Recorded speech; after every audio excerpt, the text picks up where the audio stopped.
बोलो जय गुरुदेव।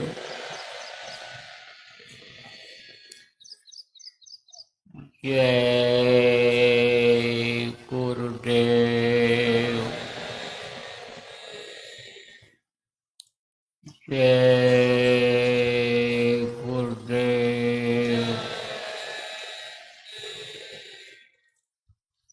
जय गुरुदेव। नाम किसका?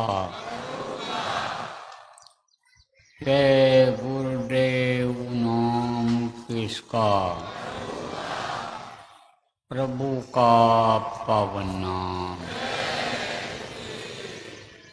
प्रभु का पावन नाम।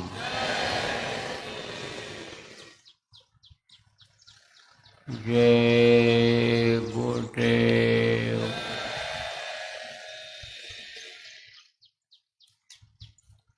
सर्वसमर्थ, सर्वत्र अस्मरणीय, दाता दयाल दीन बंधु कृपा निदान, परम पूज्य गुरु जी महाराज इस जन्माष्टमी के कार्यक्रम में पधारे हुए महान अदृश्य शक्तियाँ,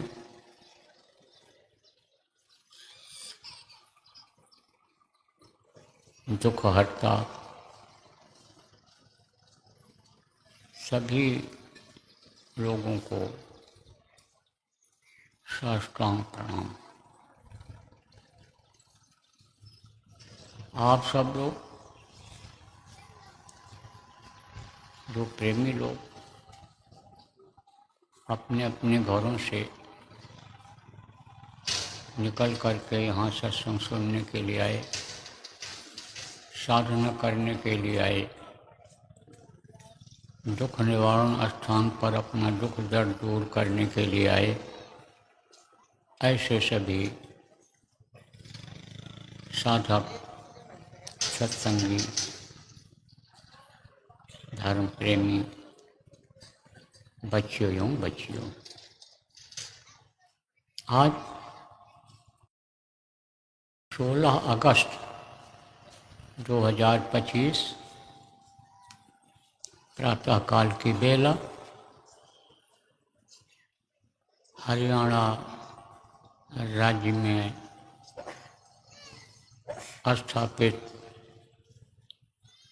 अम्बाला जिला के इस भूमि पर आप लोगों के दर्शन का अवसर मिला।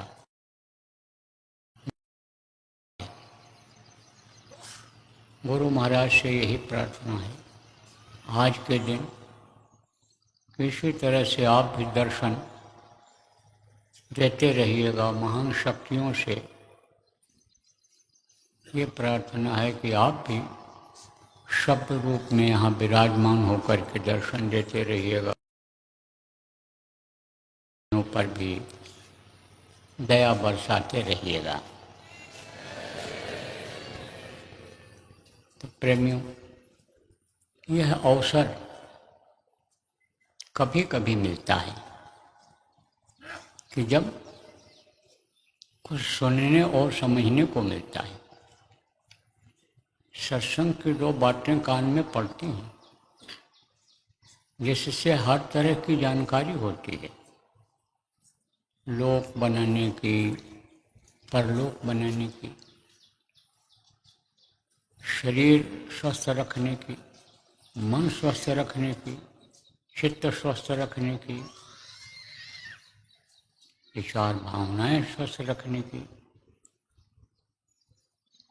यह अवसर जीवन में कम मिलता है और यह अवसर जब आवे तब अपना सौभाग्य समझना चाहिए।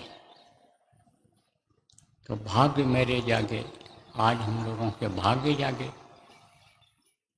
कि यहाँ पर कुछ सुनाने को मिल रहा है और आपको सुनने को मिल रहा है। आयोजित इस सत्संग के कार्यक्रम में शरीक होने का अवसर मिल रहा है। शामिल होने का अवसर मिल रहा है।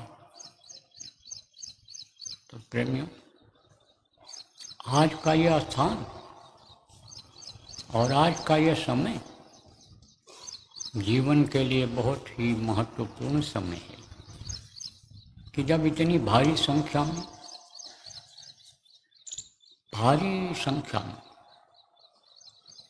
कई हजार आदमियों के बीच में बैठ करके अपने लोगों को प्रार्थना, सुमिरन, ध्यान, भजन करने का अवसर मिला, संत मत की साधना करने का अवसर मिला। प्रेमियों, संत मत सबसे ऊंचा मत है, क्योंकि संत मत में आज और अंत दोनों की जानकारी कराई जाती है, दोनों चीज़ों को दिखाया जाता है कि अंत ये है और आज वो है। जैसे भारत देश में आप रहते हो, भारत देश की सीमा है, कश्मीर से कन्याकुमारी तक कहते हैं, यह भारत देश की सीमा है, लेकिन इसके आगे भी देश हैं। तो अब आप ये समझो कि अंत कहाँ होता है, जिसको आप नहीं देख पा रहे हो यहाँ से, कश्मीर को यहाँ से बैठे नहीं देख पा रहे हो, कन्याकुमारी को यहाँ बैठे इन आँखों से नहीं देख पा रहे हो, और अगर आपको दिखा दिया जाए तो जानकारी हो जाएगी। तो आज कहाँ से होता है, शुरुआत कहाँ से होती है, बॉर्डर कहाँ पर है, वहाँ से लेकर के और आखिरी तक जब जानकारी हो जाती है, देख लेता है आदमी, तब उसको विश्वास हो जाता है। इसीलिए संत मत सबसे ऊंचा मत बताया गया, क्योंकि आज और अंत का भेद संत मत बताता है। संत हमेशा इस धरती पर जब आते हैं तो फिर वही भेद बताते हैं और लोगों को भेद बताते हैं, रास्ता को हो समझो कि बताते हैं, रास्ते पर चलाते हैं और मंजिल तक पहुंचाते भी हैं, दिखा भी देते हैं, अंतर से दिखा देते हैं कि ये शुरुआत है और ये अंत है। तो यह संत मत है, सबसे ऊंचा मत ये संत मत है। देखो प्रेमियों, और मतों में और धर्मों में काफ़ी कुछ करना पड़ता है। किसके लिए? पूजा पाठ के लिए, अनुष्ठान के लिए, गीता, रामायण, वेद, पुराण, कुरान का कार्यक्रम कराने के लिए सामान की जरूरत पड़ती है। कौन सा सामान? जैसे आपको पूजा करना है, कौन सी पूजा करना है? जिसको लोगों ने सनातन धर्म मान लिया है, वो लोग जो नहीं जानते हैं सनातन धर्म क्या है, वो तो जो कर रहे हैं वही कह रहे हैं यही सनातन धर्म है, क्योंकि बाप दादा भी काफ़ी दिनों से यही करते आए हैं, तो कहते ये तो हमेशा से चला आ रहा है, यही सनातन धर्म है। लेकिन सनातन धर्म ये है कि जो अभी आपने किया यह शुरुआत से चला आ रहा है, ध्यान लगाने का, भजन करने का, ये शुरुआत से चला रहा है। भजन करने का तो थोड़ा देर में चला, बाद में शब्द को पकड़ाने का, लेकिन ध्यान तो उस समय भी लोग लगाते थे जब सतयुग था, जब इस धरती पर लोग उतारे गए थे, पैदा हुए थे, उस वक्त पर सतयुग था। सतयुग योगी सब विज्ञानी करि हरि ध्यान तरहि भो प्राणी, ध्यान उस समय भी लोग लगाते थे, भजन बाद में करने लगे जब दुर्भाव। तब उन्होंने कहा भाई आप ये समझो शब्द के पकड़े बगैर ये जीवात्मा ऊपर नहीं जा सकती है, ध्यान लगाने में कुछ ही दूर तक जा पाएगी, लेकिन वो शब्द को नहीं पकड़ पाएगी। ध्यान में और शब्द को पकड़ेगी भी, तो ध्यान में जहाँ तक का भेद लोगों को मालूम होगा वहीं तक के लिए वो शब्द खींचेगा। अपने देश, अपने घर, अपने मालिक के पास वो नहीं पहुँच पाएगा ये ध्यान। इसलिए भजन के बारे में बताया कि भजन करो, मगन रहो मन में, भजन करोगे तब मस्ती आएगी, तब आनंद आएगा। ध्यान से ज़्यादा आनंद भजन में आएगा। तो प्रेम, सुमिरन, ध्यान और भजन, प्रार्थना, ये चार चीज़ें इसमें जरूरी हैं। जैसे मान लो छत के ऊपर आपको चढ़ना है, मकान के ऊपर आपको चढ़ कर के जाना है, तो उसकी सीढ़ी पहली जो होगी उस पर पैर रखोगे, फिर दूसरी सीढ़ी पर रखोगे, फिर तीसरी सीढ़ी पर रखोगे, चौथी सीढ़ी पर रखोगे। देखो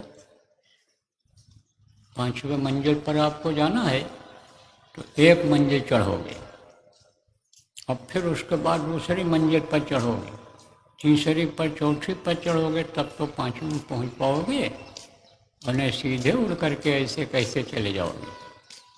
तो आजकल तो आप तार्किक लोग, तार्किक किसको कहते हैं?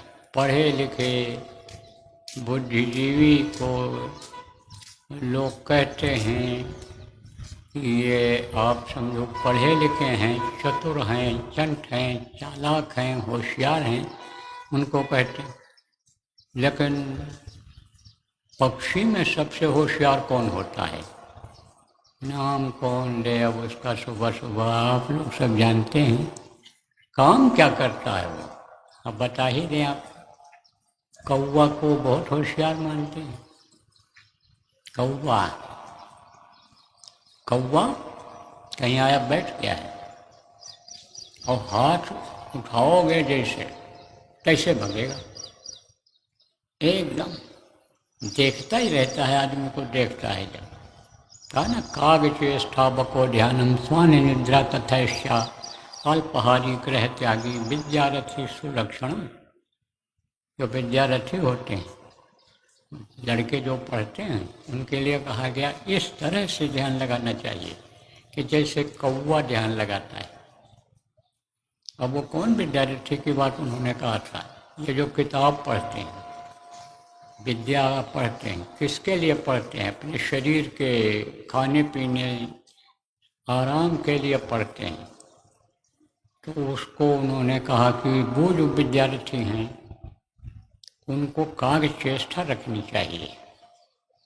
उसी तरह जैसे कौवा ध्यान लगाता है, ध्यान से पढ़ना चाहिए। तो हम आप भी तो विद्यार्थी हैं।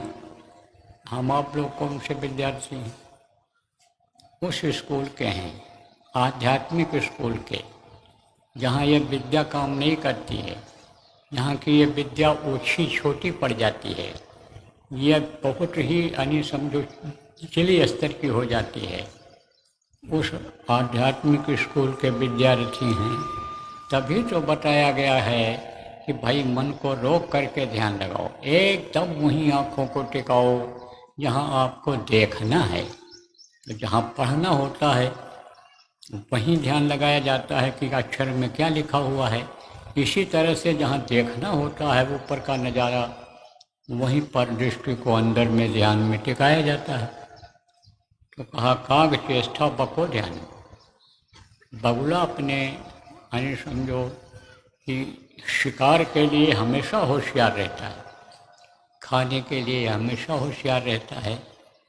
जैसे बहुत से लोग होते हैं, जैसे तैयार हुआ नहीं, बस गए पहले ही बैठ गए कि सबसे पहले खा लो, नहीं आखिर में पहुंचोगे तो जला भुना मिलेगा, आखिर में पहुंचोगे तो कम हो जाएगी दाल, तो पानी ही पानी नमक मिला करके दे देंगे। इसलिए पहले ही होशियारी करते हैं।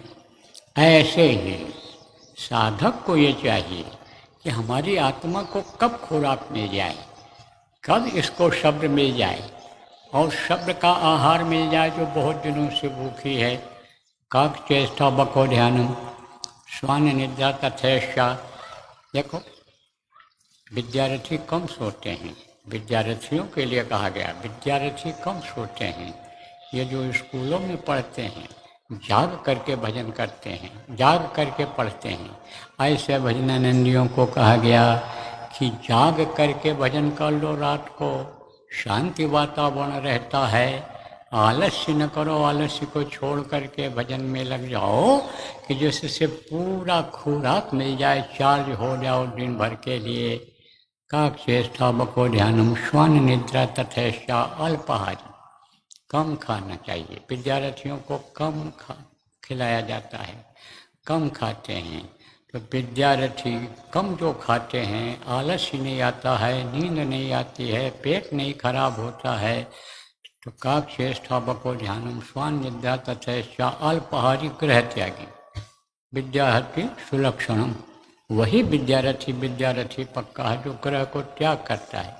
तो ये उस समय की बात है कि जब घर से निकल कर के लोग स्कूलों में जाते थे, आश्रमों पर जाते थे, संतों के जगह जगह पर गुरुकुल स्कूल बने रहते थे, बोर्डिंग रहती थी, वहाँ रहने की जगह रहती थी। वहीं अनेक जो है गुरुजन लोग उनको रोक करके और शिक्षा देते थे। तो कहोगे गृह त्यागी, कहोगे बाबा गृह त्याग करके भजन करने जाएंगे, तो आप कहोगे एक तरफ ये कहते हो कि घर छोड़ करके कहीं मत जाओ, घर में ही बैठ करके भजन करना। तो उस समय पर भूल जाना चाहिए कि हम घर में बैठे हैं। उस समय पर परिवार वालों को भूल जाना चाहिए कि हम परिवार में बैठे हैं। उस समय पर सब कुछ भूल जाना चाहिए। उस समय पर त्यागी और तपस्वी बन जाना चाहिए। उन त्यागी और तपस्वियों का यानी समझो कि उन त्यागी और तपस्वियों को याद करना चाहिए कि जो इसी काम में लग गए, पूरी जिंदगी जिन्होंने खपा दिया, त्याग किया और भजन में ही सिमरन में ही लगे रहे। तो समझो आप, तो मैं बता रहा था कि पहली सीढ़ी, दूसरी सीढ़ी, तीसरी सीढ़ी, चौथी सीढ़ी होती है। तो पहली सीढ़ी क्या है? प्रार्थना। तो प्रार्थना कैसी होनी चाहिए कि जैसे से मन नाचने लगे और मन के अंदर ये, और मन ये जो शरीर के अंदर में है, उससे शरीर नाचने लगे, सिर घूमने लग जाए, हाथ पैर पटकने लग जाए, ऐसी प्रार्थना नहीं होनी चाहिए। प्रार्थना ऐसी होनी चाहिए कि जिससे उस मालिक की तड़प जग जाए। मालिक से ऐसी प्रार्थना करनी चाहिए कि जैसे अभी प्रेमियों किया गया कि यह विनती गुरुदेव हमारी। गुरु जो होते हैं, गुरुओं के भी गुरु होते हैं, देव होते हैं वो। आप समझो उनमें सारे देवी देवता सब समझो कि एक तरह से समाये हुए रहते हैं। पूरी ताकत उनमें होती है, रोम रोम में उनमें ताकत होती है। गुरु महाराज ने यज्ञ किया था, संत मत में यज्ञ नहीं होता है, लेकिन जीवों को पकड़ने के लिए गुरु महाराज ने बहुत सारे उपाय निकाले थे, समय समय पर निकालते रहते थे, जिससे संस्कारी जीव वहाँ खिंचकर पहुँच जाते थे। जो धार्मिक विचारधारा के लोग हैं, फंसे हुए हैं कहीं न कहीं, जब वो ये देखते हैं कि हमारे काम की चीज़ है, वहाँ चलना चाहिए, तब चले जाते हैं। देखो जैसे कहीं भंडारा हो, भागवत हो, भंडारा हो, सत्संग हो, शाकाहारी भोजन मिलने को हो तो शाकाहारी लोग चले जाएंगे, मांसाहारियों के यहाँ कहीं भोजन खाने को होगा नहीं जाएंगे। ऐसे ही वो खींच करके चले जाते हैं लोग, महात्मा खींच लेते हैं, डोर उनके हाथ में रहती है जीवों की, तो इसके लिए सब कुछ करते हैं। तो गुरु महाराज ने यज्ञ किया था, कहाँ पर? अहमदाबाद में, बहुत पहले की बात है ये। तो अब आप ये समझो कि 77 के बाद में, 77 से शुरू हुआ और समझो कि उसके बाद में पहले अयोध्या में हुआ, फिर काशी में, अयोध्या में हुआ, फिर अहमदाबाद हुआ, फिर काशी में हुआ। उस समय 3 यज्ञ गुरु महाराज ने किया था और कहा था चौथा होगा लेकिन देर में होगा। तो होगा तो कब होगा, कहाँ होगा, यह भी आपको नहीं मालूम है, वो भी होगा। महात्माओं की बात गलत नहीं होती है, व्यथा न जाए देव ऋषिमाणी। देवताओं की और महात्माओं की बातें ये बेकार नहीं जाती हैं, ये होकर ही रहती हैं, अमिट हो जाती हैं संतों की बातें। तो होगा तो अब बहुत से लोग तो कर डाले। कौन? जो मनमुखी थे गुरु महाराज के शिष्य लोग, वो तो चौथा महायज्ञ कर डाले अभी से, लेकिन हुआ नहीं है, अभी होगा। उसमें एक दो आएंगे, करोड़ों आएंगे, करोड़ों की भीड़ होगी, बहुत बड़ा यज्ञ होगा। तो यज्ञ गुरु महाराज ने जब किया वहाँ पर, तो एक जो है 105 वर्ष के उम्र के एक पंडित जी थे, विद्वान थे, सबसे श्रेष्ठ वही थे, वही आचार्य थे। उस समझो कि सैकड़ों जो वहाँ यज्ञ करने के लिए विद्वान लोग बुलाए गए थे, जो वेद मंत्रों के द्वारा देवताओं को बुलाए थे और उनको आहुति दिए थे, उनको खिलाए थे। तो उन्होंने कहा गुरु महाराज के बारे में, मेरे सामने की बात, मैं भी उसी में लगा रहता था, वहीं सेवा में लगा रहता था। जो भी हुआ शाकली दे दिया, बैठा दिया, उठा दिया, पट्टी बिछा दिया, मैं भी लगा रहता था उसी गुरु महाराज की दया थी। तो गुरु महाराज, आप फिर समझो, गुरु महाराज जब जाते थे कभी कभी, तब उन्होंने जो देखा वो बताया। क्या बताया? हमारे सामने ही बात कहा, कई लोग कहे कि बाबा जी जब आते हैं तो उनके पैर के अंगूठे में मैं देवताओं का दर्शन करता हूँ, मैं देवताओं को देखता हूँ कि उनके पैर के अंगूठे में देवता चिपके हुए हैं। अब आप ये सोचो कि संत की कितनी बड़ी महिमा होती है। इसीलिए कहा गया संतों की महिमा अनंत, अनंत किया उपकार, लोचन अनंत उघाड़िया, अनंत दिखावन हार। तो प्रार्थना संत मत की करनी चाहिए। और किससे करना चाहिए? क्योंकि प्रभु को तो देख नहीं पाते हैं शुरू में, प्रभु का भेद कौन बताता है? संत सद्गुरु ही बताते हैं। प्रभु से मिलाते कौन हैं? संत सद्गुरु ही मिलाते हैं। देवी देवताओं के बारे में कौन बताते हैं? गुरु सद्गुरु ही बताते हैं, वही दर्शन अंतर में कराते हैं। तो सबसे पहले तो उन्हीं से प्रार्थना करनी चाहिए, उन्हीं से रोना चाहिए कि नित्य नव प्रेम जगह तुम्हारे पर, भाव छूटे संसारी। आपके प्रति नया नया प्रेम जगता रहे, आपके प्रति यानी ये न पैदा हो कि हम पुराने हो गए। गुरु महाराज कहा करते थे कि हमेशा अपने को, सत्संगियों को नया समझना चाहिए, समझना चाहिए। आज ही हम भर्ती हुए, कितनी बार नामदान क्यों न सुना हो, लेकिन ये समझना चाहिए आज हम नामदान दे रहे हैं। और गुरुपद स्नेह छूटे नहीं कब, भाव छूटे संसारी। संसारी भाव में बह रहे हैं आप लोग, जितने भी गृहस्थ हो संसारी भाव में बह रहे हो। संसारी भाव क्या है? देखा देखी करते हो, समाज में रहते हो, गलत आदमी जो काम करता है उसका नकल करते हो। उदाहरण के तौर पर आपको बता दूं कि जैसे कोई अत्याचार अन्याय कर रहा है, झूठ बोल रहा है, बेईमानी कर रहा है, चोरी कर रहा है, लूट घसोट कर रहा है, रिश्वत ले रहा है, और पड़ोसी है, देख रहे हो कि पिछले साल 1 मंजिल का मकान था, अब की बार इस साल 2 मंजिल का बना लिया, 3 मंजिल का बना लिया। जब भर्ती हुआ था नौकरी में, जब व्यापार शुरू किया था, तब उसके पास स्कूटर था, बाइक खरीदा उसने, फिर उसके बाद में कार खरीदा, 2 गाड़ियाँ 3 हो गई। कैसे हुई? ये तो नकली बिल बना देने से, डुप्लीकेट बना देने से, झूठ बोल देने से, मजदूरों का पैसा दबा देने से, दूसरे का उससे उधार ले लेने के न देने से ये हो गया। तो उसी चीज़ का नकल कर लेते हो, उसी का नकल कर लेते हो, आपका भी भाव उसी तरह चला जाता है। अब आप समझो ऐसे आदमी जिनकी आदत खराब हो गई है, किसी भी मामले में खराब हो गई, चाहे खाने में खराब हो गई, चाहे पीने में खराब हो गई, चाहे चरित्रहीनता आ गई, चाहे यह लूट खसोट की भावना ऐसी आ गई, तो जल्दी वो छूटती नहीं। वो भाव जल्दी बदलता नहीं है, बहुत रगड़ मारनी पड़ती है। जब बहुकाल कीन सत्संगा तब भय मोह भ्रम भंगा। जब खूब सत्संग में लाया जाता है, खूब सत्संग जब सुनते हैं, सत्संग की बातों की जब चोट पड़ती है, मार पड़ती है मन के ऊपर सत्संग की बातों की, तब उनके अंदर बदलाव आता है, उनका भाव ऐसा बन जाता है। और आप लोग भी संसारी भाव में बह जाते हो, तो भाव छूटे संसारी। गुरु से यह प्रार्थना किया जाता है कि ये जो संसारी भाव है, जैसे संसार की चीज़ें मिलती हैं, संस्कार जैसे संस्कार यानी संसार में सुख शांति मिलती है, जो क्षणिक होती है, थोड़े समय के लिए होती है, उससे हमारा भाव हट जाए, भाव छूटे संसारी। शब्दकूट की सूरत हमारी बनी रहे पनिहारी। ये जो सूरत है, ये जो जीवात्मा है, यह कहाँ की है? शब्दकूप इसको बताया है।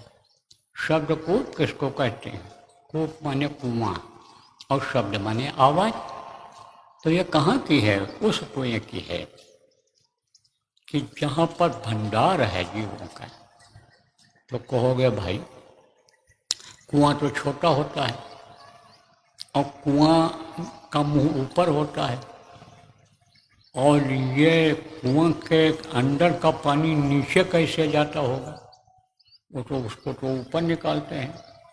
तो उल्टा कुआं गगन में, जिसमें जले चिराग। कबीर साहब ने कहा कबीर साहब ने कहा इस चीज़ को, उन्होंने जो देखा वो कहा। लोग कहते हैं कबीर साहब उल्टा बोलते थे, उल्टा बोलते थे। वो लोग देखते हैं आंखों से तो कहते हैं आसमान ऊपर है, नीचे है, बाबा पागल हो गया। तो देख लिया पा गया तो पागल हो गया। अब वो पागल हो गया, आप देख नहीं पाते हो तो आप पागल नहीं हो। तभी तो वो दुखी होकर बोले थे कि चलती को गाड़ी कहें, बना दूर को खोया, और रंगी को नारंगी कहें, देख कबीरा रोया। उन्होंने कहा जो चलती है दौड़ती है उसको कहते हैं गाड़ी है, गड़ी हुई है नीचे, जो दबा दिया जाता है मिट्टी में, कहते हैं ये गड़ा धन है, ये गड़ी हुई चीज़ है, ये खंभा गड़ा हुआ है। तो कहते चलती को गाड़ी कहें और बना दूध को खोया।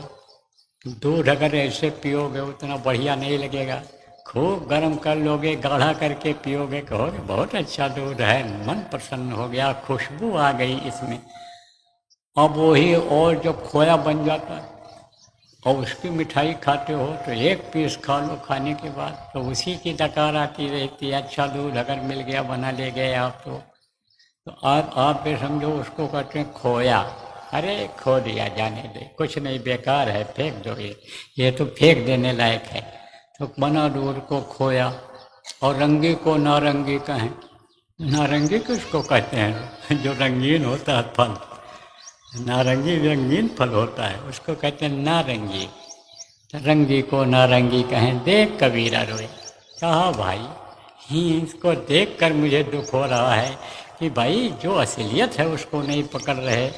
तो उल्टा कुआं गगन, ऊपर में जो है आप पे समझो कि उसका मुंह इधर है कुएं का। किधर है मुंह? नीचे की तरफ।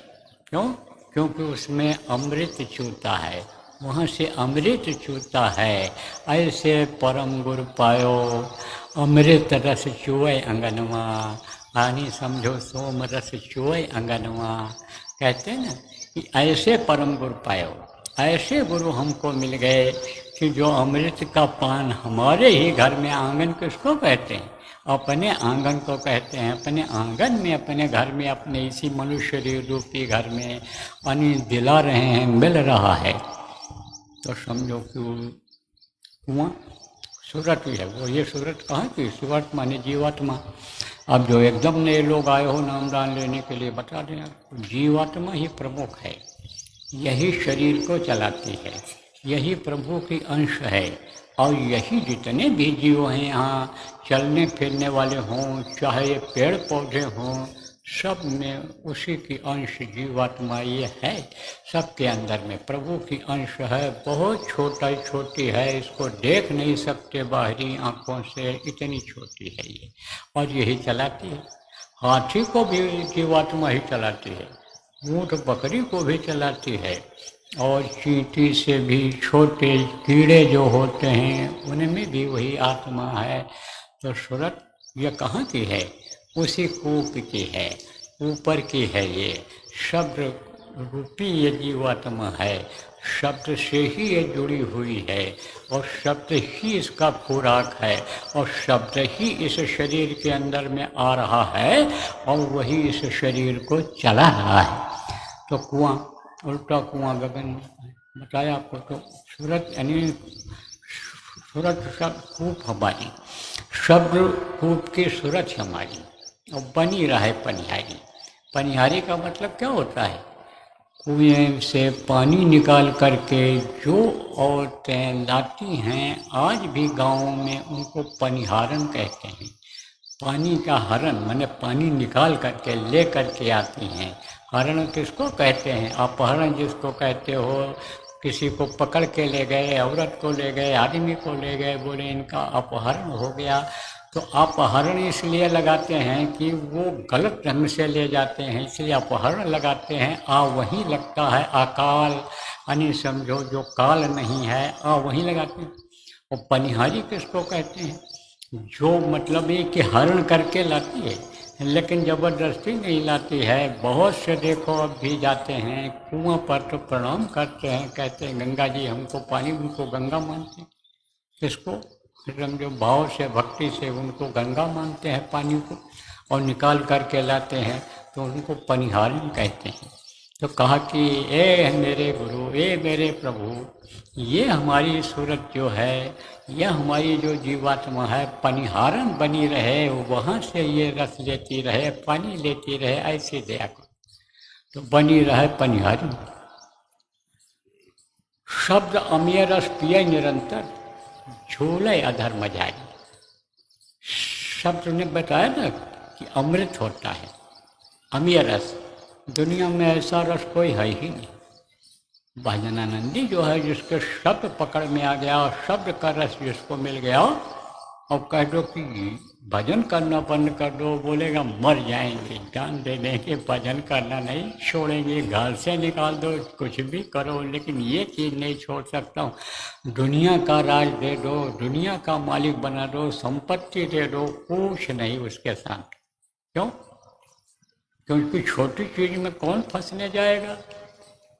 उसी से तो निकला है भजनानंदी गृहस्थ आश्रम से, छोटी चीज़ों में फंसा हुआ था, छोटे ही जगह पर फंसा हुआ था, उसी से तो निकला है। थोड़ी देर के लिए, घंटा 2 घंटा समय निकाल करके, फिर उसमें क्यों फंसने जाएगा?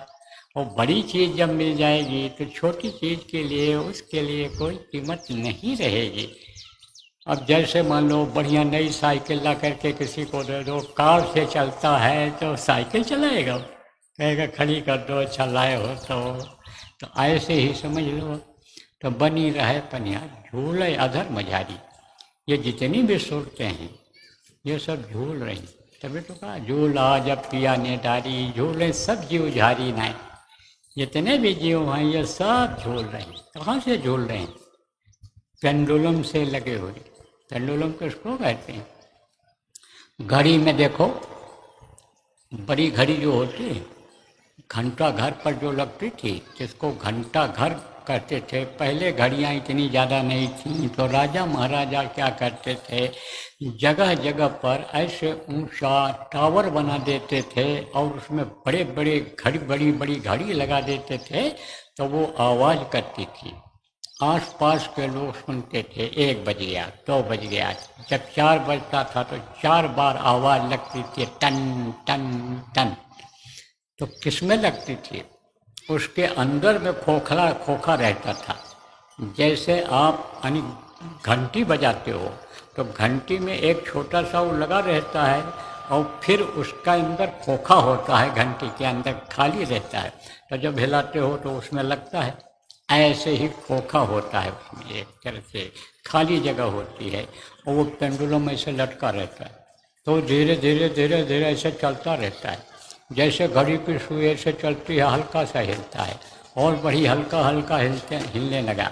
और जैसे वो पहुंचता है, समझा, एक सुई 2 सुई होती है, एक सुई जैसे 4 पर पहुंची और दूसरी 12 पर पहुंच गई, ऐसे ही यानी 4 बार टन टन टन उसमें लगेगा 4 बार, तो समझो उसको घंटा घर कहते हैं।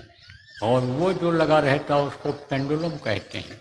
तो ये जितने भी जीव हैं, हम सब लोग सब वहीं से लटके हुए हैं, जितने भी मनुष्य शरीर में हैं, कीड़े मकोड़े, सांप गोजर बिच्छू, ये जो गाय बैल ऊँट बकरी, ये जो हैं, ये जो देवी देवता हैं, ये जो अन्य पिंड अन्य ब्रह्मांड के जीव हैं, ये सब पेंडुलम की तरह से ऐसे लटके हुए हैं। ऐसे सब कहाँ से लटके हैं? धुरी से। धुरी कहाँ है? धुरी वो सतलोक में है, अनामी लोक से जुड़ी हुई वो धुरी है। और वहाँ तक की धुरी, वहाँ से धुरी यहाँ आने लटकी हुई है कि जैसे ऊपर से आप ये समझो कि लिफ्ट का कनेक्शन होता है, एक जगह पर आनी समझो लिफ्ट आती है, रुक जाती है, दूसरी जगह पर आती है, फिर रुक जाती है, फिर तीसरी मंजिल पर आती है, रुक जाती है। ऐसे ही वो लटकी कहाँ से रहती है? तार के द्वारा ऊपर से। लिफ्ट जानते हो? अरे पढ़े लिखे लोग हो, घरों में बहुत से लोग लगवाए भी हो गए, जिस पर यानी बड़े आसानी से खड़े हो जाते हैं, बैठ जाते हैं और यहाँ बैठो, ज़मीन पर बैठो, 100 मंजिला मकान पर, 150 मंजिला मकान पर आप ऊपर चढ़ जाओ, उसको लिफ्ट कहते हैं। तो ऐसे ही जैसे वो लटका रहता है, ऐसे ही ये जीव सब लटके हुए हैं।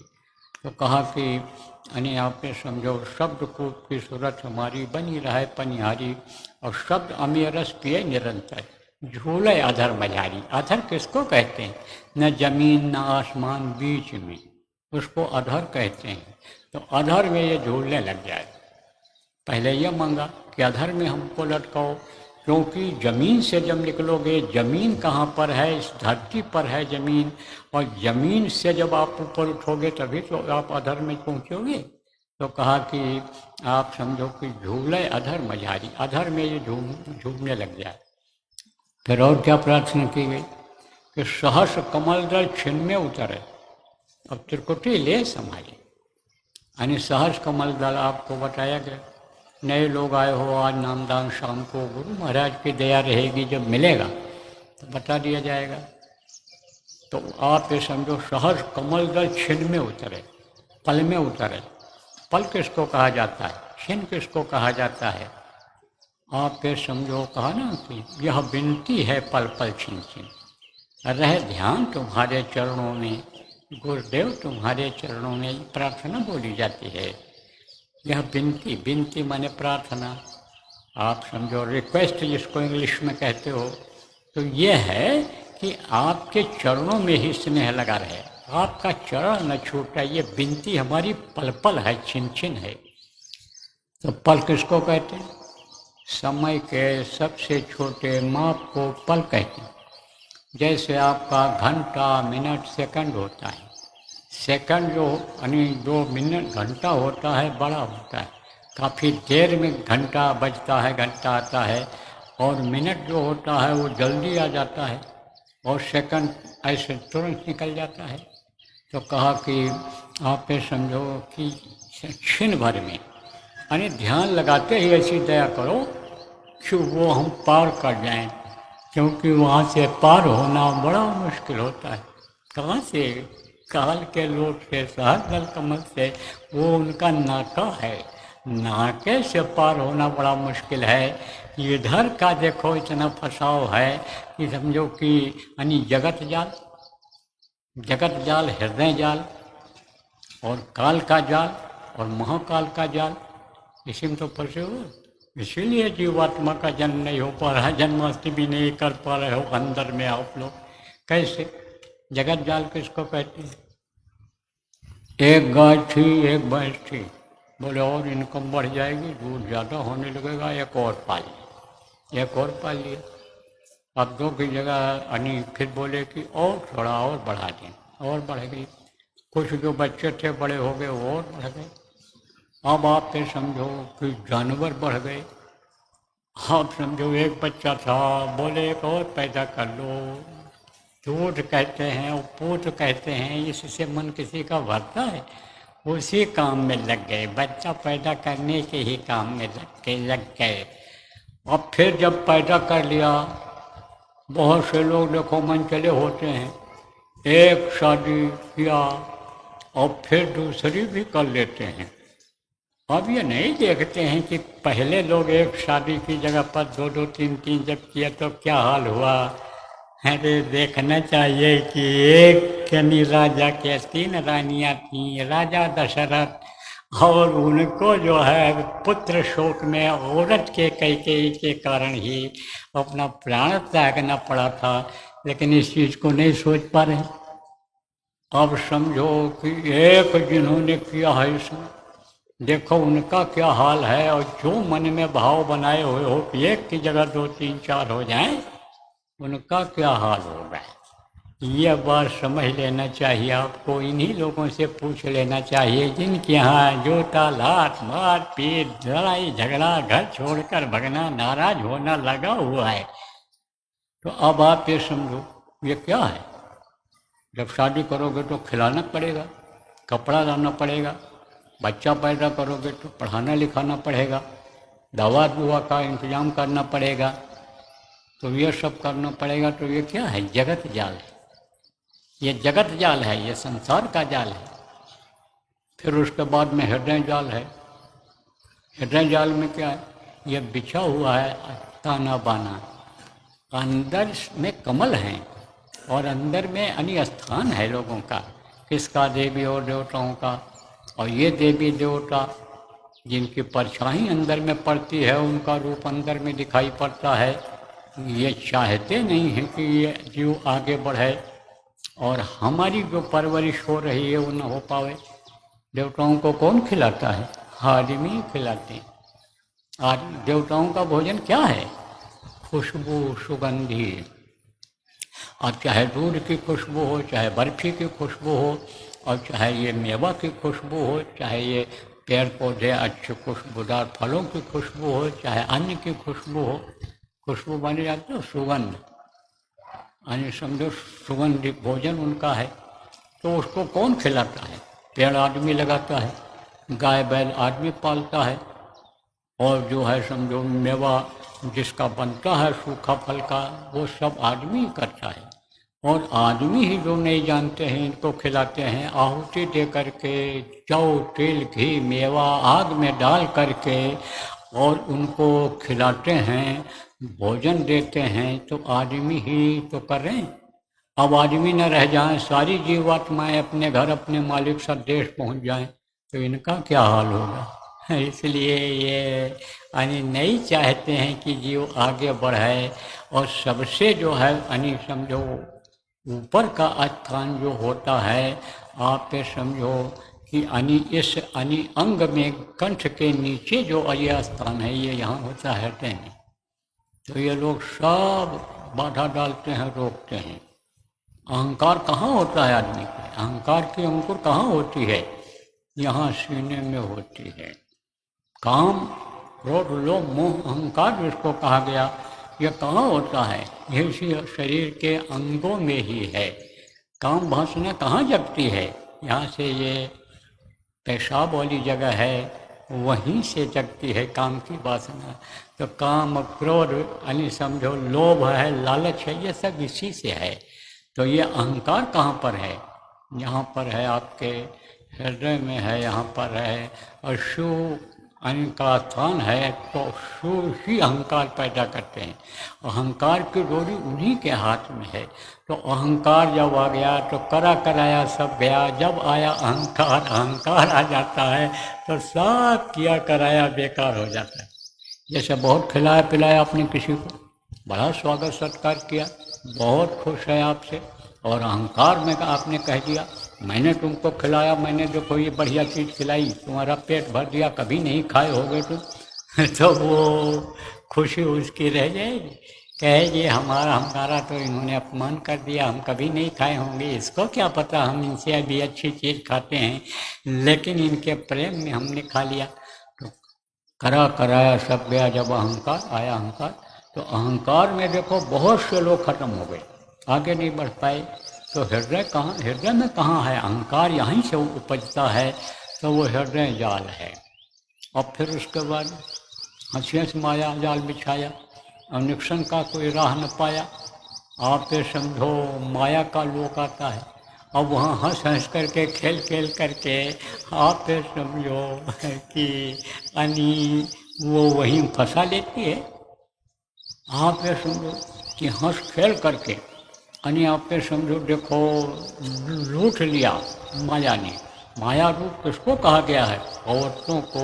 चेतन माया ये हैं और जड़ माया किसको कहते हैं? रुपया पैसा को। देखो यही आदमी के भाव को खराब कर देता है। यही दोनों चीज़ें आदमी को यानी समझो अपने परमार्थ के रास्ते से अलग कर देती हैं प्रेमियों। तो हंसियों से माया जाल बिछाए। एक जाल में नहीं फंसोगे, मोटे जाल में तो और पतला जाल, फिर तीसरा जाल, फिर चौथा जाल, तो ये जाल बिछा हुआ है। और फिर काल ने अलग ही जाल बिछा दिया है। जो जो गए वो वापस कर रहा है, नीचे जाओ, ऊपर नहीं जा सकते हो। तो प्रार्थना किया साधक ने, क्या प्रार्थना किया? हमने आपने भी किया है भी, कि उसको हम क्षण भर में पार कर ले जाएं। जो बाधा है, जैसे बहुत से लोग आप ये कहते हो भाई रास्ता खराब है, लेकिन खराब रास्ते को अगर पहले पार कर लेंगे और फिर अच्छा रास्ता मिल जाएगा तो हम जल्दी पहुंच जाएंगे। और अच्छे रास्ते से गए खराब रास्ते में, जब थकावट आ गई चलते चलते, गाड़ी चलाते चलाते, तब और तकलीफ बढ़ जाती है। तो समझो कि यानी ये खराब चीज़ जो है, खराब रास्ता है, उसको हम आसानी से पार कर ले जाएं, क्योंकि गुरु ही दया करते हैं जब, तब वो दरवाज़ा खुलता है। जो रोक इन्होंने लगा रखा है, जिसको वज्र दरवाज़ा कहते हैं, गुरु ही जब चाहते हैं तो वो खुलता है। और गुरु को अगर हमेशा सामने रखें तो जहाँ भी फंसेंगे साधक लोग, वहाँ गुरु आकर खड़े हो जाएंगे। और गुरु खड़े हो जाएंगे तो अपने आप वो दरवाज़ा खोल देंगे, क्योंकि गुरु का आना जाना 24 घंटे वहाँ रहता है। जब हमें छिन जाएं, छिन माने छोटा समय होता है, समय का सबसे छोटा को छिन कहते हैं, पल कहते हैं, तो पल भर में यानी वो खुल जाता है।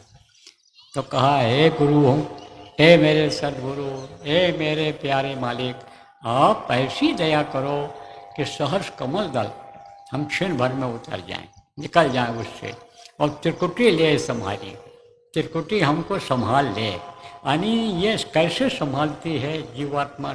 जीवात्मा कैसे संभलती है? जीवात्मा को शब्द खींचता है, और ये शब्द जितना ही यानी आगे बढ़ोगे उतना ही ताकतवर होता चला जाएगा, उतनी ही शक्ति बढ़ती चली जाएगी। जैसे चुंबक की शक्ति होती है, कम पावर का चुंबक होता है, पतली सुई को खींचता है। मोटा पावर का जो होता है, ज़्यादा पावर का जो चुंबक होता है, मोटी मोटी सरिया को, मोटे लोहे को खींच लेता है, तो पावर बढ़ता चला जाता है। तो कहा त्रिकुटी ले संभाली। वो त्रिकुटी में पहुँच के पावर बढ़ जाता है, तो कहा वो हमको संभाल ले। और फिर उसके बाद जब आगे जाएगी तब आप ये समझो निर्खय रूप हंस वो अपने मानसरोवर एक है, वहाँ पर तालाब है, बहुत बड़ा है, अमृत से समझ लो भरा हुआ एक तरह से।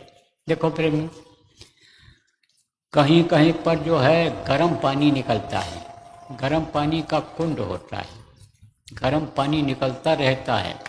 कहीं कहीं पर ठंडा पानी, इधर आप चले जाओ नेपाल में देखो, यानी समझो कि जमीन फाड़ करके से पानी अपने आप निकला करता है, कोई बोरिंग नहीं, कुछ नहीं, निकला करता। ऐसे गर्म पानी का सोता मिल जाता है नीचे से, और गर्म पानी निकलता है, तो उसमें जो है लोग नहाते हैं, उस पानी से नहाते हैं। तो उस नहाने से क्या होता है? नहाने से ये जो धमौरी हो जाती है, ये जो हल्का फुल्का चर्म रोग हो जाता है, उससे वो ठीक होता है। आप देखो वहाँ देहरादून में जाओ, उधर आप जाओ तो उधर एक नमकीन पानी निकलता है, उससे वो कहते हैं खारा होता है। ये इससे भी स्किन यानी समझो चमड़ी साफ हो जाती है। ऐसे ही प्रकृति ने सारे इंतजाम कर रखे हैं, दे दिया है। आप समझो बहुत जगहों पर हम लोग काफिले में गुरु महाराज के साथ जब गए थे 80 दिन के काफिले में, तो देखा था ऐसे स्थान कई जगह मिले, वहीं पर ठंडी के महीने में गर्म पानी में ही नहाया गया था। आप पे समझो बहुत से लोगों ने कपड़ा धोया, गंदगी निकल गई, उसमें जो इधर उधर से आ गए थे, जो तबीयत को गड़बड़ कर रहे थे, रात को परेशान कर रहे थे काट कूट करके, वो लोग भी निकल गए बगैर प्रयास हुए भवभंगा, समझाओ बगैर प्रयास के निकल गए। तो अब आप ये समझो कि यानी मानसरोवर ऐसे ही एक तालाब है, उसमें सूरज जब स्नान कर लेती है तब ये अपने रूप को पूर्ण रूप से देखने लगती है। जैसे देखो, अपने हाथ को देखो, पैर को देखो, पसीना बहा है आपके, धूल गद उड़कर पड़ी है, ये बदन गंदा हो गया है। और जब नहाओ धोगे, साफ करोगे और निखार आएगा बदन में, और तब देखोगे, तब कहोगे ये हमारा रूप है। अभी आपके पैर में कालिख लग जाए, मुंह में कालिख लग जाए तो पता चलेगा? शीशे में भी देखोगे तो नहीं पता चलेगा कि यह हमारा रूप है। लेकिन अगर साफ हो जाए, वही बढ़िया से निखार आ जाए उसमें, धोने से, रगड़ने से, तब अपना रूप दिखाई पड़ेगा आपको। देखोगे कि हाँ ये हमारा रूप है, हम ऐसे हैं।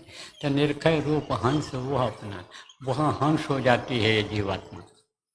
जीवात्मा ये जब वहाँ थी तो हंस रूप में ही थी।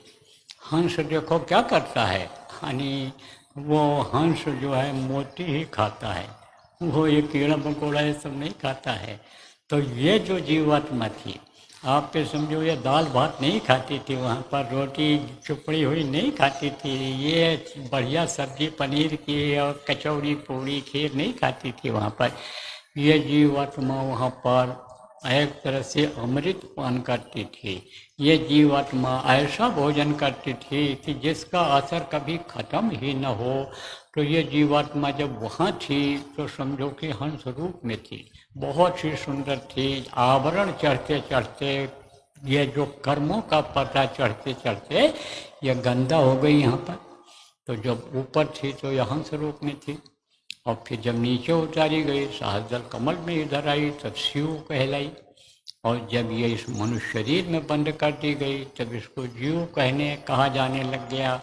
तो ये फिर ये जिसको फिर आत्मा, जो ये परमात्मा से जुड़ी हुए, तो संतों ने उसके आगे, जीव के आगे आत्मा लगा दिया कि आपसे जुड़ी हुई हो, परमात्मा से जुड़ी हुई हो। संतों ने देखा, भेद जब खोला, तब इसका नाम जीवात्मा रख दिया।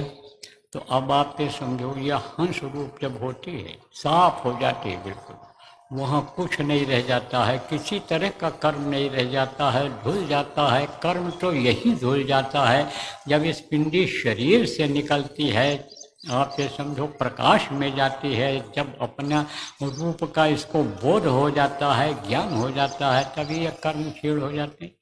लेकिन वहाँ पर सारे शरीरों से ये मुक्त हो जाती है। यहाँ पर जो रहेगा, इस शरीर को जो छोड़ेगा, लिंग शरीर में जाएगा, उसमें भी गंदगी रहे। फिर और समझो सूक्ष्म शरीर में जाती जीवात्मा, वहाँ भी गंदगी रहती है। और फिर कारण शरीर में जाती, वहाँ भी गंदगी रहती है। लेकिन आगे जब बढ़ती है ये, तो इसकी गंदगी साफ हो जाती है। और मानसरोवर में जब ये स्नान करती है, तब निर्खय रूप हंस वह अपना है ना, खोले द्वार की वाली, तब दरवाजा खुल जाता है। क्यों खुल जाता है? वो सतलोक की जीवात्माएं ही देखती हैं कि हमारे बिछड़े हुए साथी, हमारे अन्य समझो साथ रहने वाले बिछड़े हुए अन्य आ रहे हैं, तो हम चल करके उनको ले आऊँ।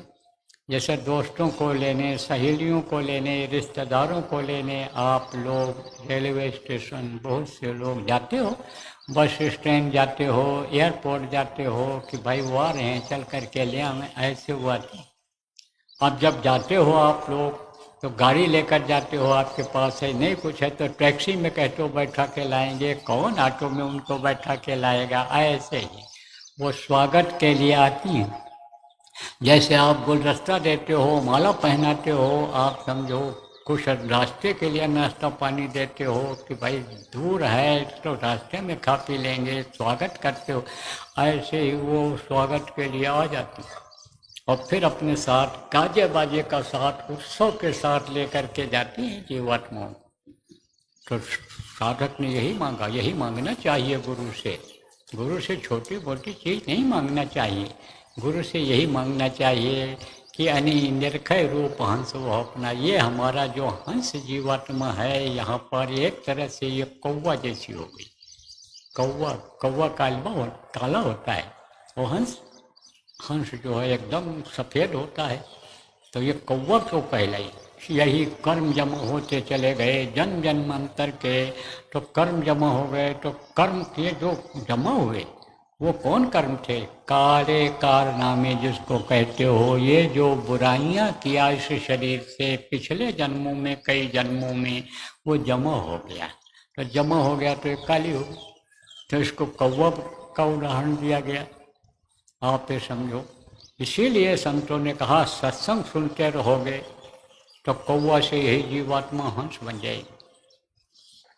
संतों का उदाहरण देकर लोगों ने समझाया कि हैवान इंसान बन जाता है और इंसान भगवान बन जाता है, और भगवान से परमात्मा तुल्य वो कर देते हैं। कौन? संत कर देते हैं। संत का शरण अगर मिल जाए, संत अगर दया कर दें, समर्थ गुरु मिल जाए, समर्थ गुरु दया कर दें, तो वो इसको हंस बना देते हैं। इस जीवात्मा के अंदर परमात्मा की पूरी ताकत ला देते हैं, सत्पुरुष की पूरी ताकत ला देते हैं।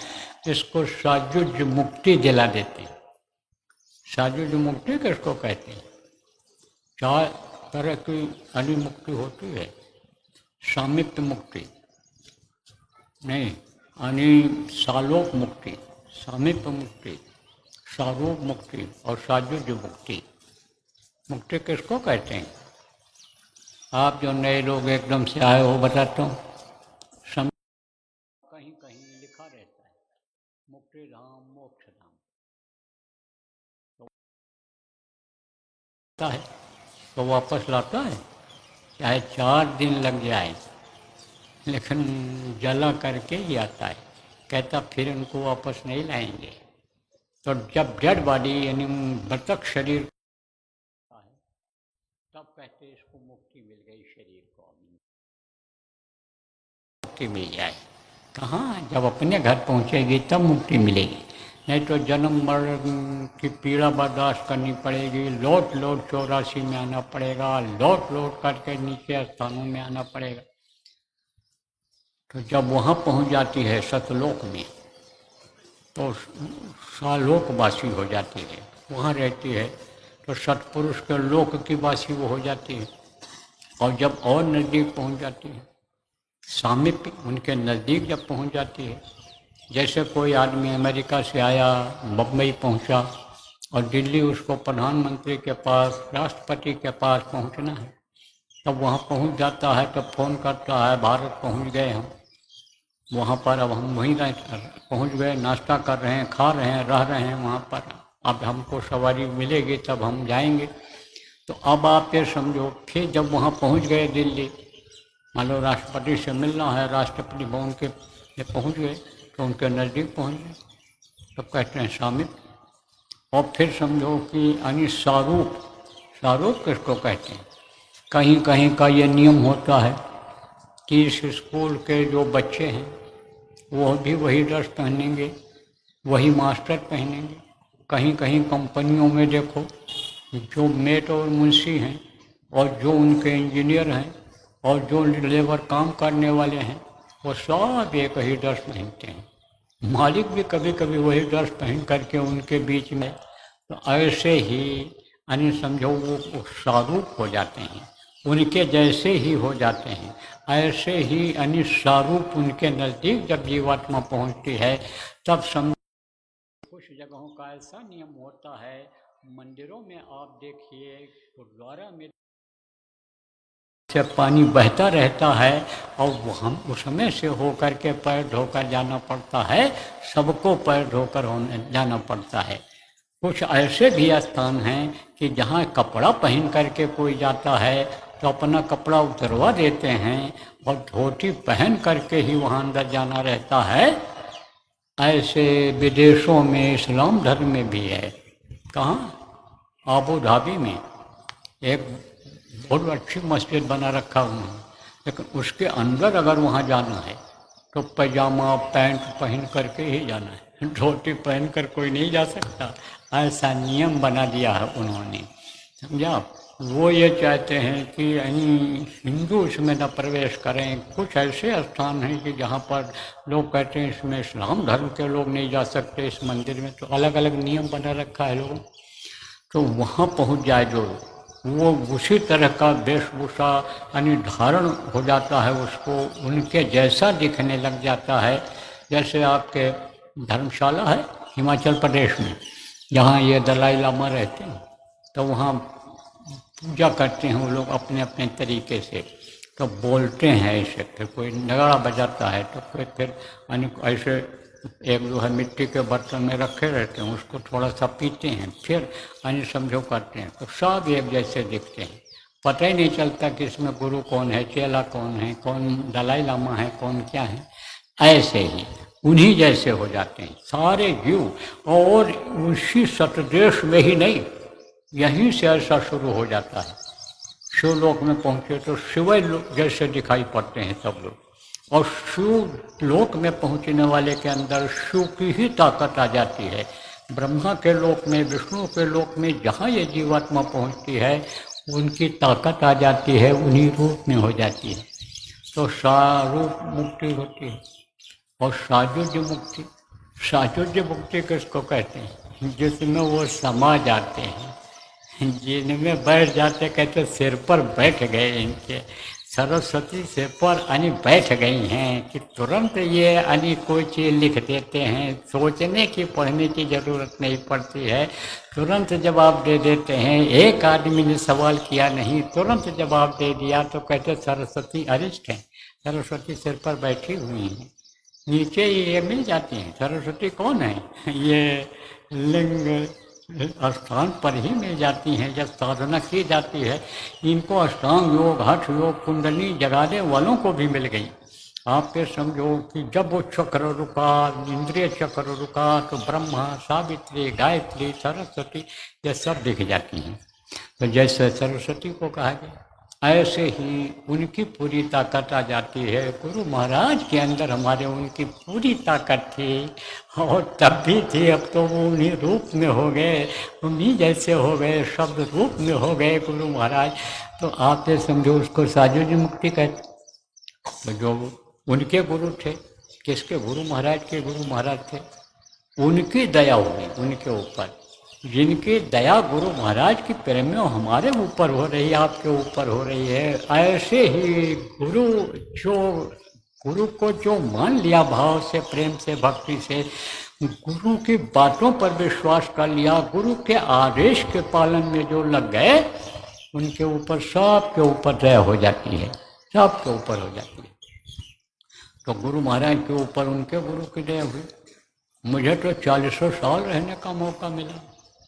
हम लोग जब कहते थे आप कर रहे हो गुरु महाराज, आपकी वजह से हो रहा है, आपकी दया से हो रहा है, कहते सब गुरु महाराज की दया है। अपने गुरु महाराज को बराबर सामने रखते थे, श्रेय उनको देते थे। हम आप देखो क्या गलती करते हैं, कहते सब गुरु महाराज हैं, कराते सब गुरु महाराज हैं, अकल सब गुरु महाराज देते हैं, लेकिन बड़ा मन ये पापी समझिया रे, ये पापी मन अपने को श्रेय दिला देता है, मैंने कराया, मैंने किया, मैंने ऐसा किया। लेकिन गुरु महाराज श्रेय हमेशा अपने गुरु को ही देते रहे। तो जब हमारे गुरु महाराज जैसे गुरु महाराज मिले और गुरु महाराज को सायुज्य मुक्ति अब मिल गई, ऐसे ही समझो हमको आपको जो गुरु महाराज मिले हैं, इनकी दया हो जाए तो ये सायुज्य मुक्ति दिला दें, ये दरवाजा खोल दें।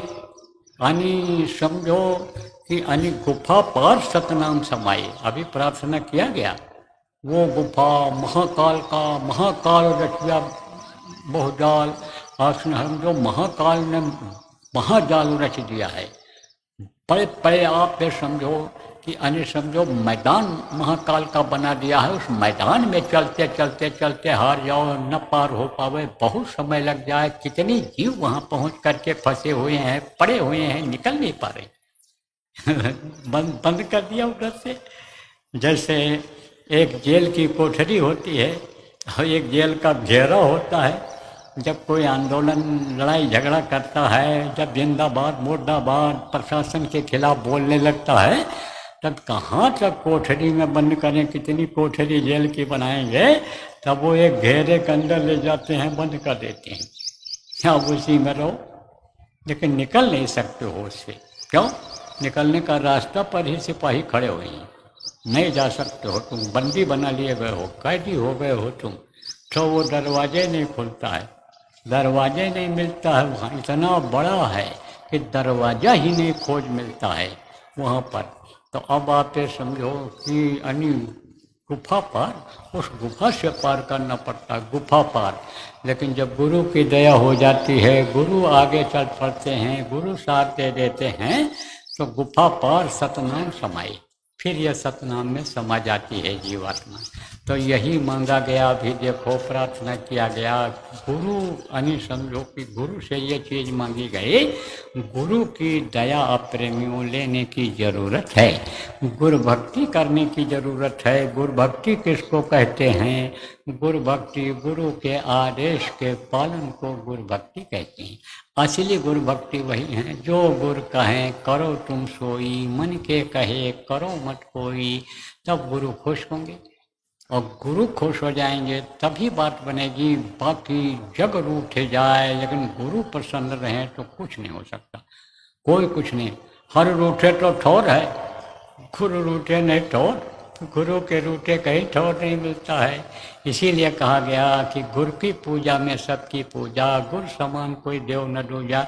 गुरु के चरणों की भीख मांगनी चाहिए, उन्हीं से चरणों को मांगना चाहिए कि अपना चरण हमको दे दो, पकड़ा दो, आपका चरण न छूटे। तो भक्ति उसी को कहते हैं, भक्ति उसी को कहते हैं कि उनकी सेवा होती रहे आपके द्वारा। लेकिन गुरु एक होते हैं मनुष्य शरीर, और शिष्य तो अनेकों हो जाते हैं। अब 100 लोग अगर पैर पकड़ने लग जाएं कि हमको दबाने दो गुरु जी, हमको मालिश करने दो, हमको खिलाने दो, हमारा खाओ जो बना के लाएं, तो ये गुरु का क्या हाल होगा?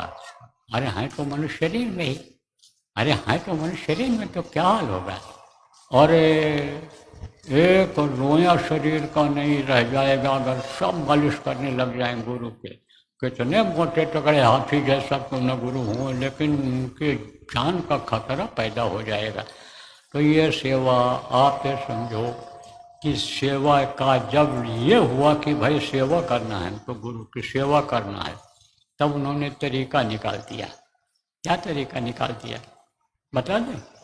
गुरु खुश हो गए क्योंकि गुरु भक्ति किया, भाव जग गए गुरु के प्रति अंदर में, तो गुरु खुश हो गए। तब कहे भाई अब क्या सेवा दिया जाए इनको, ये सेवा करना चाहते हैं, और सेवा अगर कुछ नहीं दी जाएगी तो ये परेशान करेंगे। तब आपको एक दृष्टांत सुनाता हूँ, इससे आप समझ जाओ। एक आदमी ने एक भूत को वश में कर लिया। तो भूत जो होते हैं कई तरह के, एक तो वो परेशान बहुत करते हैं, भूत जो निकृष्ट होते हैं, और एक होते हैं अच्छे भूत होते हैं। तो अच्छे भूत कौन हो जाते हैं? अकाल मृत्यु वाले जैसे बहुत विद्वान है, पढ़ा लिखा है, धार्मिक विचारधारा का है, लेकिन धोखा हो गया, ध्यान नहीं रखा, संभल के नहीं चला, बात को नहीं माना। कैसे? जैसे बहुत से लोगों को कहा जाता है कि रात की यात्रा मत करो अपनी गाड़ी से, क्योंकि रात को जो है विघ्न बाधा बहुत आती है, आसुरी शक्तियाँ आती हैं, परेशान करती हैं, तो उस समय न चला करो। नहीं माना और एक्सीडेंट हो गया, ख़त्म हो गया। कहा जाता है भाई लड़ाई झगड़ा मत करो, दूसरे का झगड़ा मत ले लो, फंस गया, मार दिया गया, अकाल मृत्यु में चला गया। झगड़ा गवाल ऐसे ही कर लिया, मार दिया गया, अकाल मृत्यु में चला गया। तो फिर ट्यूनी में जाना पड़ता है।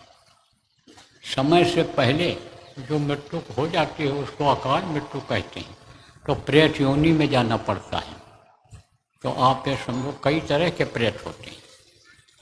तो एक तो परेशान ही परेशान करते हैं, और दूसरा फायदा भी करा देते हैं। तो बस में उसने किया एक प्रेत को। प्रेत ने कहा कि हम सक्षम हैं, दुनिया की कोई भी चीज़ आप कहोगे तो हम तुम्हारे लिए मुहैया करा देंगे। लेकिन हम तुम्हारे वश में तभी रहेंगे जब हमको कुछ न कुछ काम बताए रहोगे। और काम नहीं बताओगे तो हम तुमको मार डालेंगे, छोड़ेंगे नहीं हम तुमको। तब उसने कहा ठीक है, काम बताते रहेंगे, सारी चीज़ें इसी से मंगाते रहेंगे, साग सब्जी, दूध, घी, मर मिठाई, राशन पानी सब इसी से मंगा लिया करेंगे, गाय बैल भैंस का सेवा इसी से करा लिया करेंगे, कोई बात नहीं। अब एग्रीमेंट हो गया, एक तरह से इकरारनामा हो गया। कहा हाँ ठीक है, पक्का है, बात पक्की है।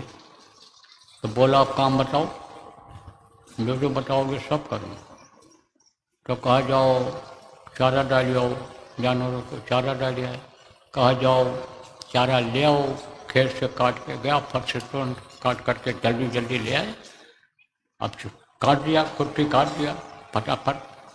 ज़्यादा देर थोड़ा लगती है इनको जाने में, ये उड़ करके जाते हैं, बहुत ऐसे उड़ के लगते हैं इसे। ऐसे जैसे आदमी चल करके एक दूसरे को पकड़ता है, ऐसे नहीं पकड़ते हैं, जो उड़ करके पहुंच जाते हैं, बहुत दूर रहते फट से आ जाते हैं। जैसे गिद्ध कौवा होते हैं, फट से जैसे खुशबू आई, बदबू आई जैसे मरने की जानवरों के, आदमी की, तैसे ही हवा के जरिए पहुंच जाते हैं। तो तुरंत ले आए। कहा अच्छा जाओ दूध निकाल लाओ, दूध भी निकाल के लाया, रख दिया। कहा जाओ आगरा से पेठा ले आओ, पेठा भी ले आया फटाफट। कहा पेड़ा ले आओ, पेड़ा ले आए। कश्मीर से जाओ सेब ले आओ, सेब ले आए। वो आप काम बताओ नहीं तो मार डालेंगे। आप बहुत परेशान, भैया रात दिन कहाँ तक इसको काम बता पाएंगे। तब बोले अब जान का खतरा पैदा हो गया, अब कहाँ जाएं, क्या करें। चलो गुरु के पास चलते हैं। जब गुरु के पास पहुँचे तो गुरु के चरणों में गिरे। जब गुरु ये देख के मुस्कराए, क्यों? क्योंकि संत न देखें चाल कुचाल और वो परखें अंतर का हाल। अंतर का हाल परख जाते हैं, चाल कुचाल ये नहीं देखते हैं कि दौड़ के आ रहा है कि धीरे आ रहा है कि कैसे आ रहा है, लेकिन अंदर का पहचान जाते हैं। देख लिए मुसीबत का मारा है, जैसे चित्रकूट में घूम रहे थे, कौन? राम भगवान। तो गोस्वामी जी ने क्या कहा हंसी हंसी में कि चित्रकूट में रम रहे रघुबर और नरेश, और जापर विपदा पड़त है सो आयो ये देश। जहाँ विपदा पड़ी इनके ऊपर, तो इस देश में देखो कैसे जंगल जंगल में घूम रहे हैं इधर उधर। तो ऐसे ही वो समझ गए विपदा पड़ी है इस पर, चेहरा मोहरा इसका बता रहा है। बोले बच्चा क्या हो गया? तो कहा कि महाराज मैं तो फंस गया। अरे बोले मैं तो कहा करता था कि इनसे कोई भला नहीं होने वाला है, दुष्ट का संग करोगे तो दुष्ट ही वो कहीं न कहीं करेगा ही। सांप को अगर पालोगे, कितना भी दूध पिलाओगे, लेकिन मौका पर करके काटेगा। शेर को पाल लो, कितना भी खिलाते रहो, लेकिन स्वभाव अपना नहीं छोड़ेगा, जब मौका मिलेगा तो हमला कर ही देगा। तो तू इसमें बच्चा क्यों फंस गया? बोले गुरुजी क्षमा बड़न को चाहिए, छोटन को उत्पात। आपको तो क्षमा करना है गुरुजी, हम तो छोटे भोले हैं, शिष्य आप ही के हैं, जो कुछ भी हैं, ज्ञानी हैं, अंगानी अज्ञानी हैं, पापी हैं, कुकर्मी हैं, जो भी हैं सब आप ही के हैं, जीव आपके हैं, आपके शरण में। तो कहा गया ना, तन धन धाम पाम सुत जाई, तजिए न ताहि शरण जो आई। जो शरण में आ जाता है उसको तजा नहीं जाता है, अपना लिया जाता है, मदद कुछ न कुछ किया ही जाता है। तो अब आप ये समझो प्रेमी कि कहा कि देख अब तेरे लिए मैं आप उपाय बताता हूँ, तू वापस अभी चला जा, ये पीछे तेरे खड़ा है। और कहते कि मेरे पीछे पीछे आओ, मेरे सामने नहीं आ रहा है, अब दूर खड़ा है, ये तेरे पीछे ही है, मेरे सामने नहीं आ रहा है। तो हम अब तू जा, तेरे लिए इतनी मोहलत की, नहीं तो ये तो मारेगा ही, काम नहीं बताएगा तो। तब कहा कि इसको ले जा, कहता तू चले आओ पीछे पीछे, और वहाँ पर एक बांस मंगा के गड़वा दो इसी से। और कह दो इसी पर चढ़ो और उतरो, इसी पर चढ़ो और उतरो, जब तक हम दोबारा दूसरा आदेश न दें तब तक इसी पर चढ़ो और उतरो। अब आदेश का उसको पालन करना ही था। यही उसका यह था कि भाई जो आप हुक्म करोगे सब हम करेंगे, सब ला देंगे आपके लिए, आपका हमको आदेश बराबर मिलना चाहिए। तो यह आदेश दे दिया कि चढ़ो और उतरो, चढ़ो और उतरो। अब जब जरूरत पड़ती थी तब कोई काम कह देते थे, करके फिर आ जाए, फिर आदेश दे देते थे अगला आदेश, किसी पर चढ़ो और उतरो। ऐसे ही इस मन को चढ़ाने और उतारने में गुरु लगा देते हैं कि यह और कामों में न लगाइए, ये और चीज़ को न सोचे, क्योंकि कोई भी कहीं चढ़ेगा तो ध्यान उसी पर रहेगा, उतरेगा तो उतरते समय भी ध्यान उसी पर रहेगा, तो इधर उधर तो ध्यान नहीं जाएगा।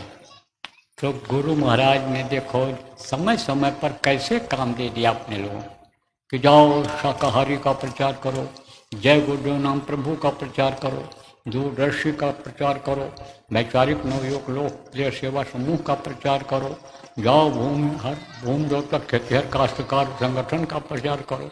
समय समय पर दिया, काम दे दिया समय समय पर कि उसमें मन ये लगा रहे और चीज़ों में न फंसाइए।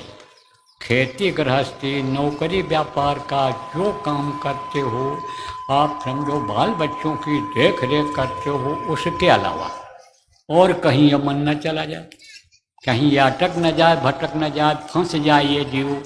इसलिए समय समय पर आदेश यानी समझो गुरु महाराज देते रहे हैं कि जिसमें मन ये लगा रहे। और हम आप जो गुरु भक्त थे प्रेमियों, वो सब कामों में जब जब उन्होंने हुक्म दिया तो उन कामों में लगे रहे, तो फंस गए, तो बच गए। हम तो बच गए साहब दया से, सबद डोर गए उतरे पार। शब्द को नहीं छोड़ रहे हो, फिर आप पकड़े हुए हो, गुरु को पकड़े हुए हो। जो गुरु महाराज चले गए शब्द रूप में इस समय पर हैं, उनको आप पकड़े हुए हो, उन पर आपको विश्वास है। और काम अगर आप बंद कर दो, उनका सेवा अगर आप बंद कर दो, जो उन्होंने कहा सतयुग लाने की जो तैयारी कही, सतयुग लाने का जो काम आप कर रहे हो सत्संगियों नामदानियों, इसको अगर आप बंद कर दो तो अभी वो डोर छूट जाएगी, गुरुमुक्ता खत्म हो जाएगी, वो फंस जाओ।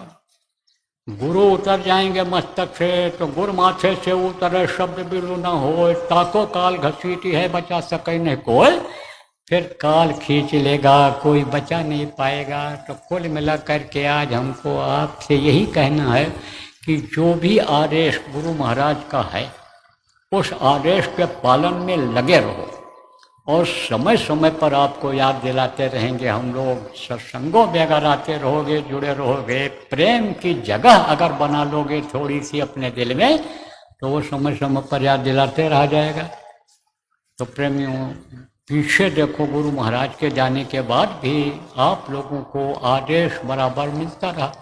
महीने में मिला, 2 महीने में मिला, 6 महीने में मिला, कोई न कोई आदेश मिलता ही रहा है।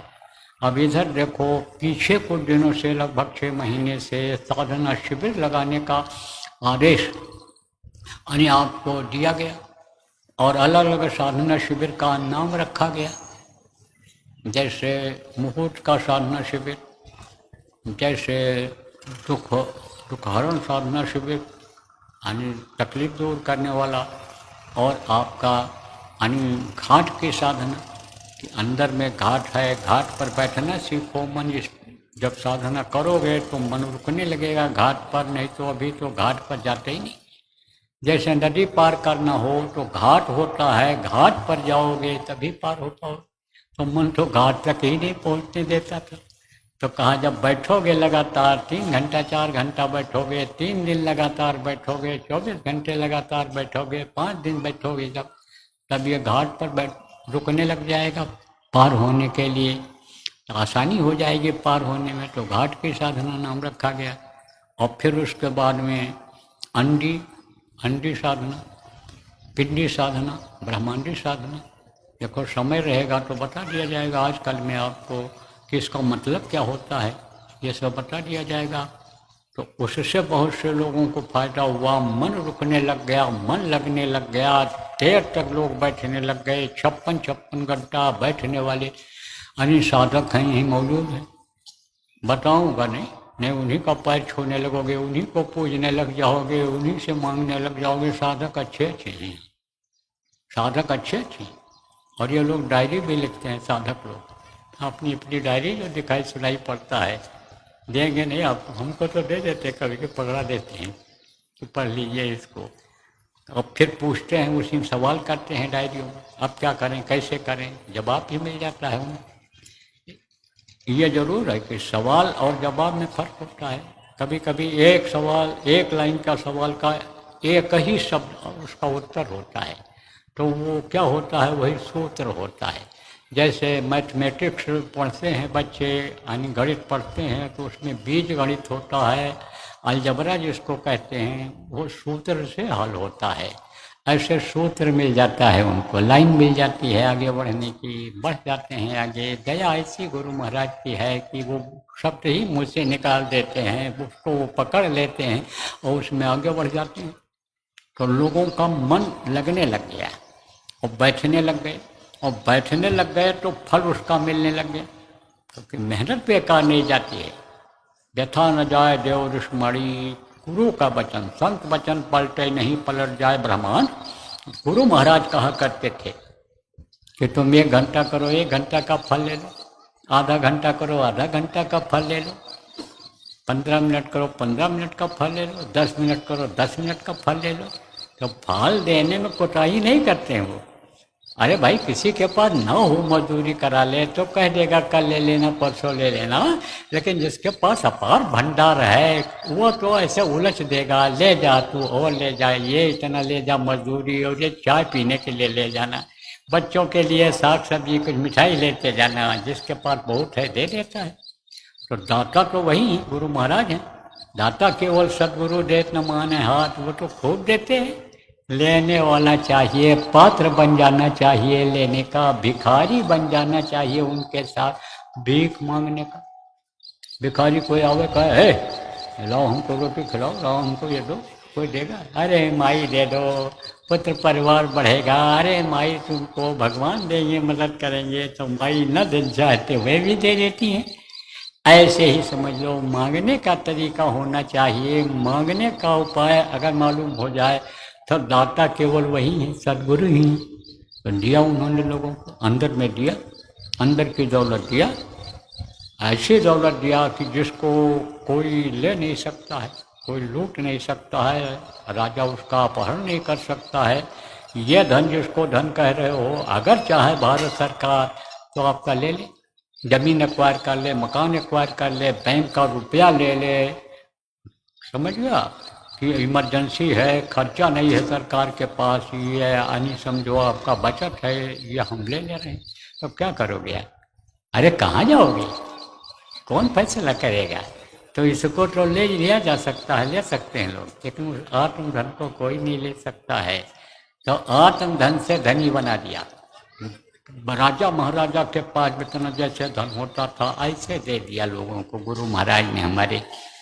तो प्रेमियों, अब साधना शिविर आपको लगाना है, कौन सी? 4 साधना शिविर लगाना है। ये 72 घंटे की रहेगी लगातार। जितनी भी साधना शिविर लगी पीछे, जो नहीं लगाए हो, नहीं जानते हो, बता देता हूँ, और आप जो लगाए हो जानते हो, जैसे लगाए हो जानते ही हो। अखंड लगी हैं। अखंड का मतलब क्या होता है? खंडित न हो, कुछ न कुछ 4-6 लोग वहाँ बैठे ही रहें हमेशा साधना में, जागृत अवस्था में रहें, ये नहीं सब सोते रहें। वो मतलब यह है कि होश में रहें, ध्यान लगाए हुए रहें, बदन उनका हिले डुले नहीं, बैठे हैं तो बैठे हैं।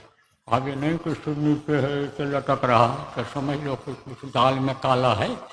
तो अब आप ये समझ लो कि ऐसा नहीं होना चाहिए, ऐसा नहीं होना चाहिए, जागृत अवस्था का होना चाहिए। तो उसको अखंड साधना शिविर कहते हैं।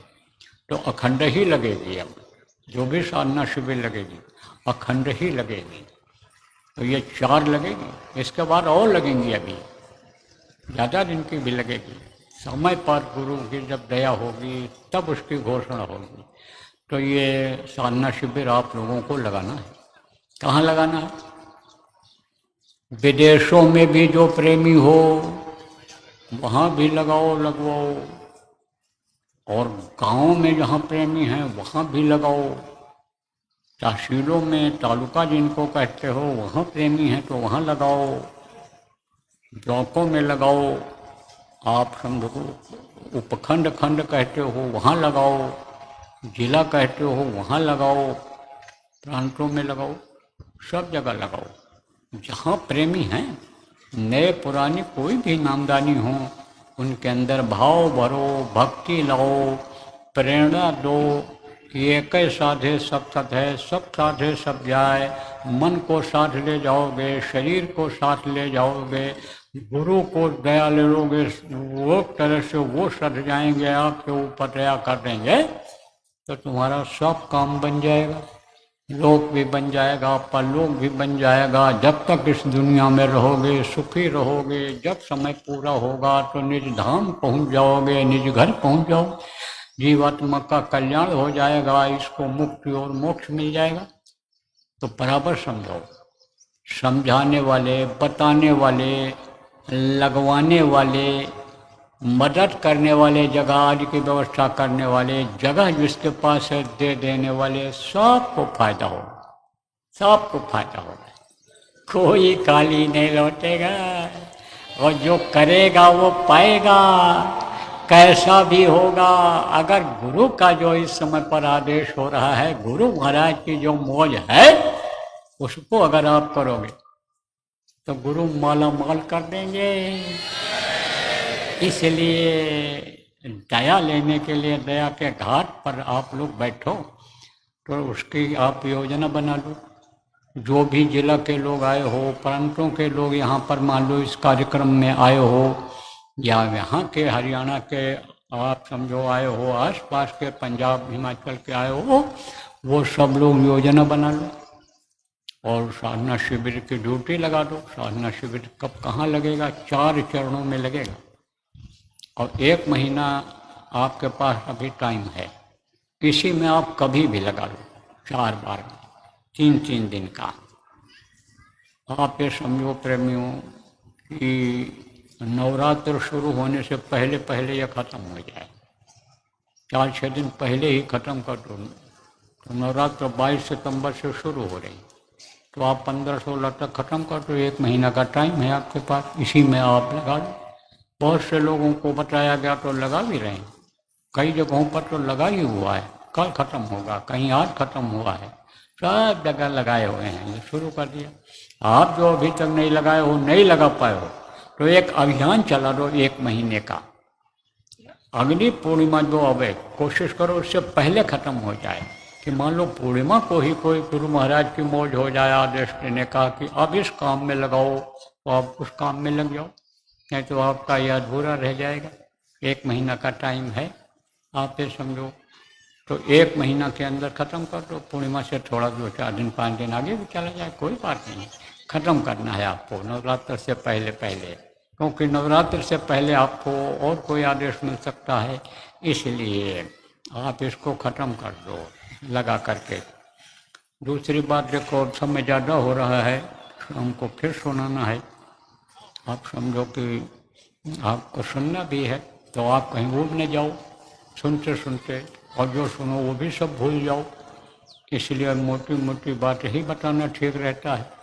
तो देखो, अब भजन और भाव भक्ति नहीं हो पाती अगर आदमी दुखी हो, पीड़ा हो, किसी भी तरह का, किसी भी तरह का तकलीफ हो, चाहे रुपया पैसा में दिक्कत हो, चाहे घर का लड़ाई झगड़ा हो, और चाहे घर में बीमारी हो, खुद बीमार हो, खुद टेंशन में हो, तो उसमें भजन भाव भक्ति में मन नहीं लगता है, न सेवा हो पाती है और न भजन हो पाता है। तो सबसे पहले वो दूर करना जरूरी है। तो बहुत से लोग हमसे पूछते थे, गुरु महाराज से भी पूछते थे, गुरु महाराज भी बताते थे, उपाय बता देते थे, नाम मात्र के लिए कोई जड़ी बूटी बता देते थे, उसी से फायदा हो जाता था। अच्छे अच्छे डॉक्टर, अच्छे अच्छे जो लोग जो है यानी फेल हो गए, गुरु महाराज ने दया कर दिया और जड़ी बूटी निमित्त मात्र के लिए बता दिया, आप बेसंदो उससे फायदा हो गया। और विश्वास हमारा कब जमा गुरु महाराज पर शुरू में, जब हम गुरु महाराज के पास जाना शुरू किए थे तो हमारे साथ एक लड़का गया था, तो हम सेवा बहुत करते थे। और वो पुराना हमसे नामदानी था, वो भी सेवा खूब करता था। तो सेवा यानी समझो हमारा भी मन लग गया सेवा में। छोटी सी छोटी सेवा में मन लगता था हमारा, जिसको लोग छोटी सेवा कहते हैं। झाड़ू लगाना, बर्तन धोना, लेट्रिन साफ करना, ये सब, किसी का बिस्तर उठा के लगा देना, कोई बुढ़ा है, दर्द है, तकलीफ है, पैर दबा देना, ये सब सेवा यानी इसका फल ज़्यादा मिलता है। तो आप ये समझो सेवा हम दोनों कर रहे थे। अब उसके पेट में दर्द हुआ, ऐसे यहाँ शुरू हुआ। अब अचानक हो गया, तो परेशान। अब वहाँ कोई दवा न डॉक्टर न कुछ। उस समय पर गुरु महाराज मौजूद थे।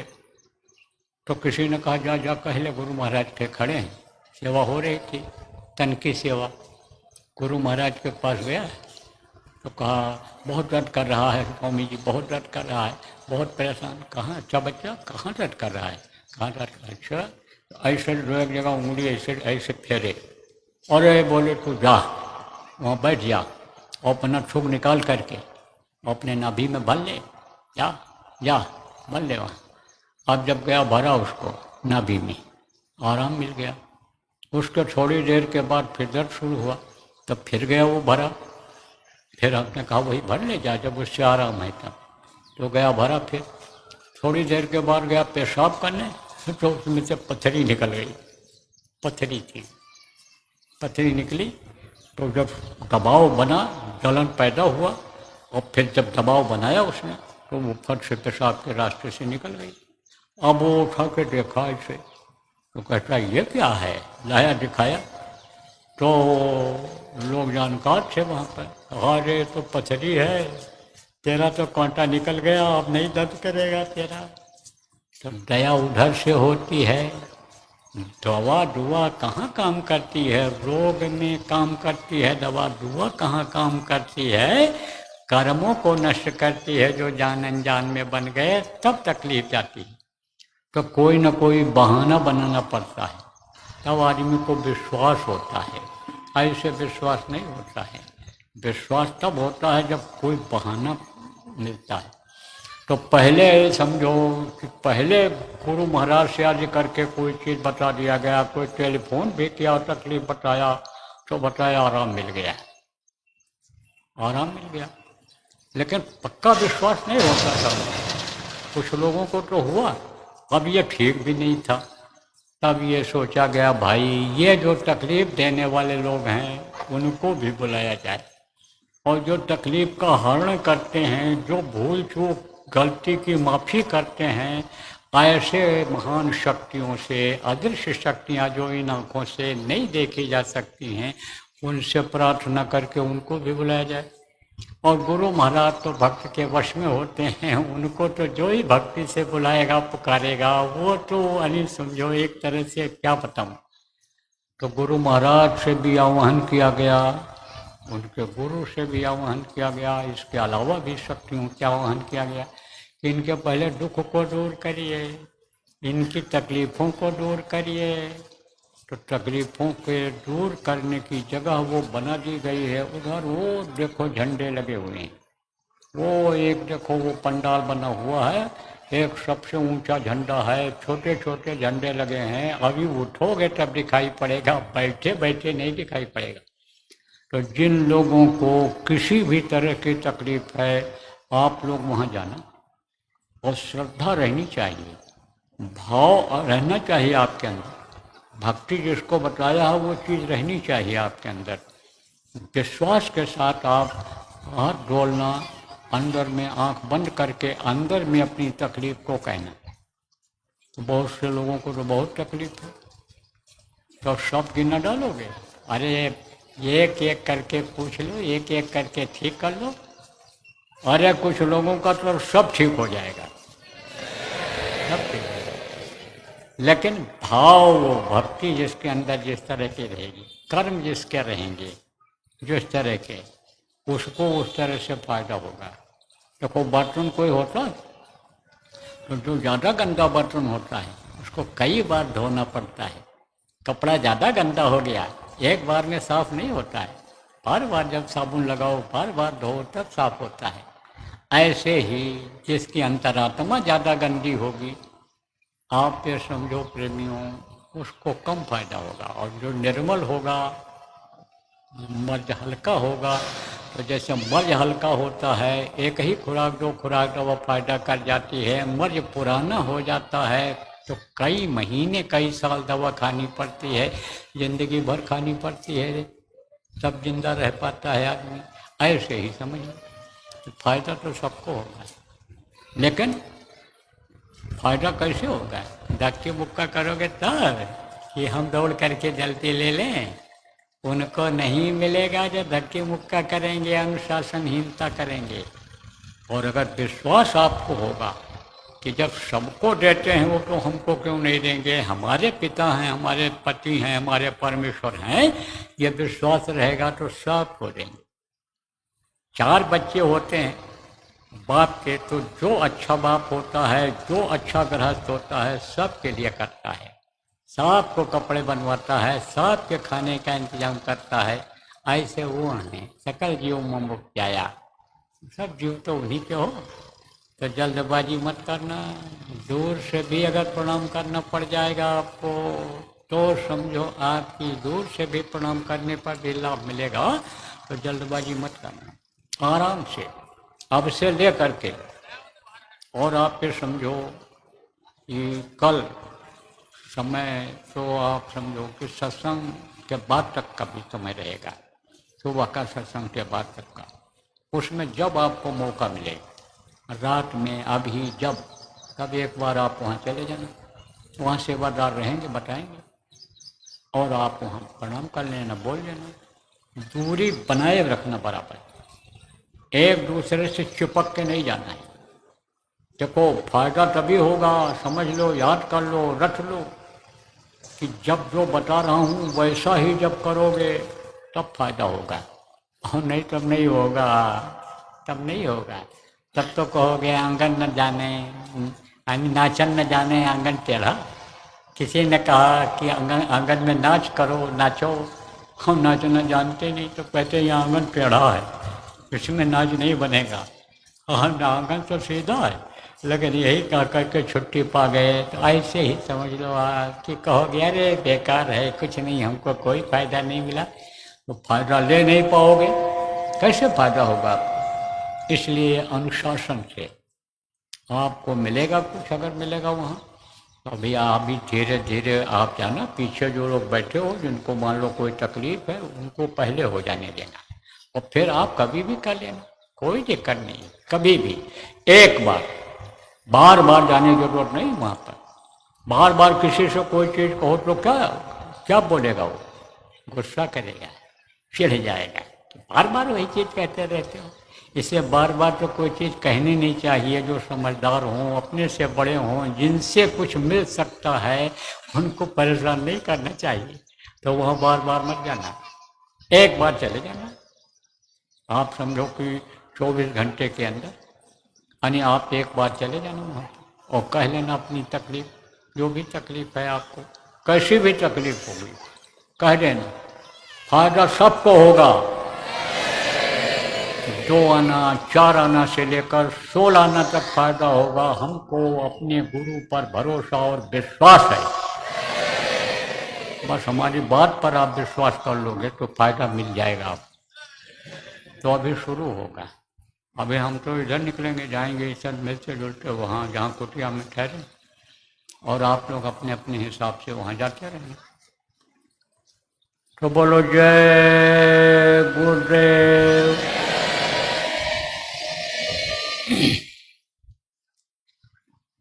मेहर के नजर करो मेरी ओर, मेहर के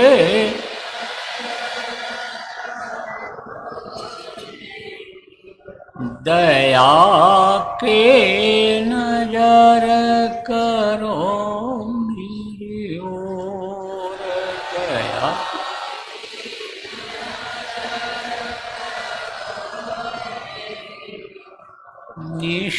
दिन तुम्हें निहारूं सतगुरु निश दिन।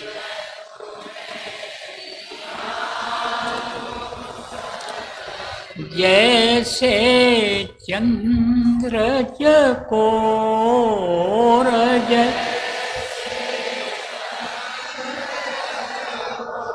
हृदया की नजर करो मेरी ओर।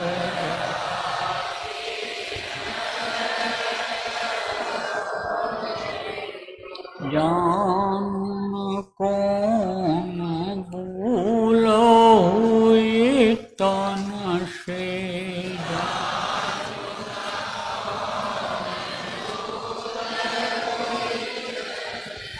लियो हमसे मुख मोड़ ली। हृदया की नजर करो मेरी ओर।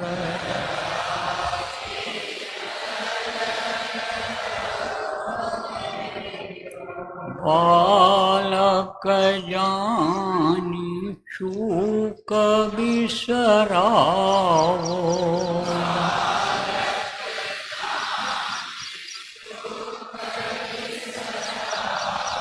आया शरण अब मैं तोर।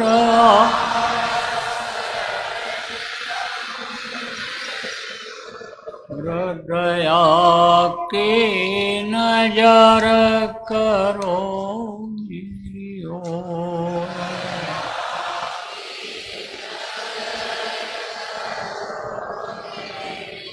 सदा दयालु स्वभाव तुम्हारा सदा।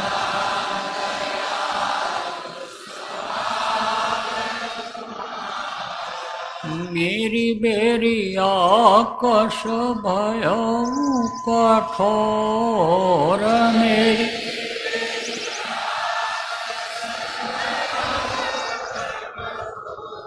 दया की नजर करो मेरी ओर।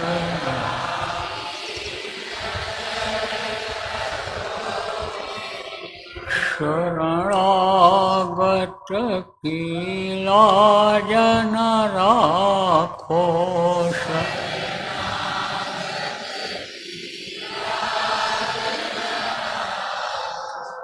मोसुपति अब जाए कहीं और मो।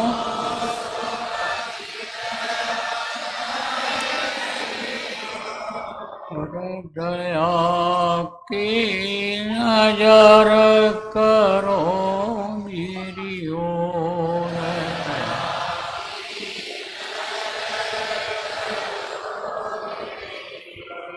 अब की बार उबार ले वजो।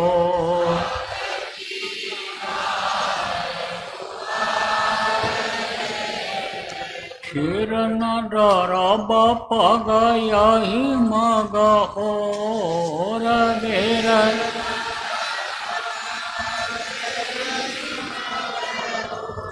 हृदया की नजर करो मेरी ओर।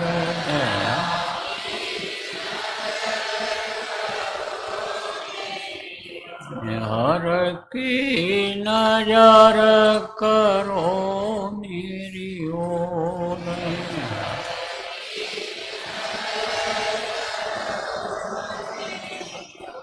जय गुरुदेव। जय गुरुदेव। जय गुरुदेव। जय गुरुदेव। जय जय गुरुदेव।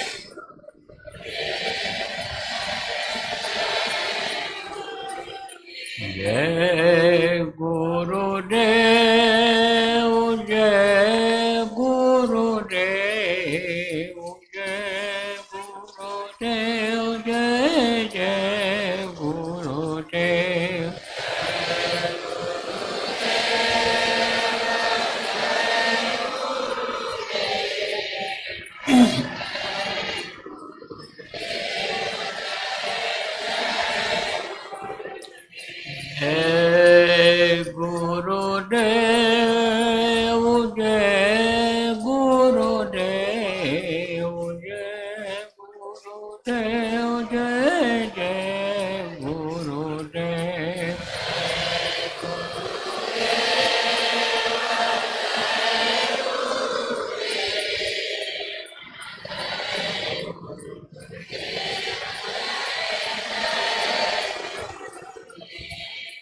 जय गुरुदेव। अरे बोलो जय गुरुदेव। जय गुरुदेव। जय गुरुदेव। जय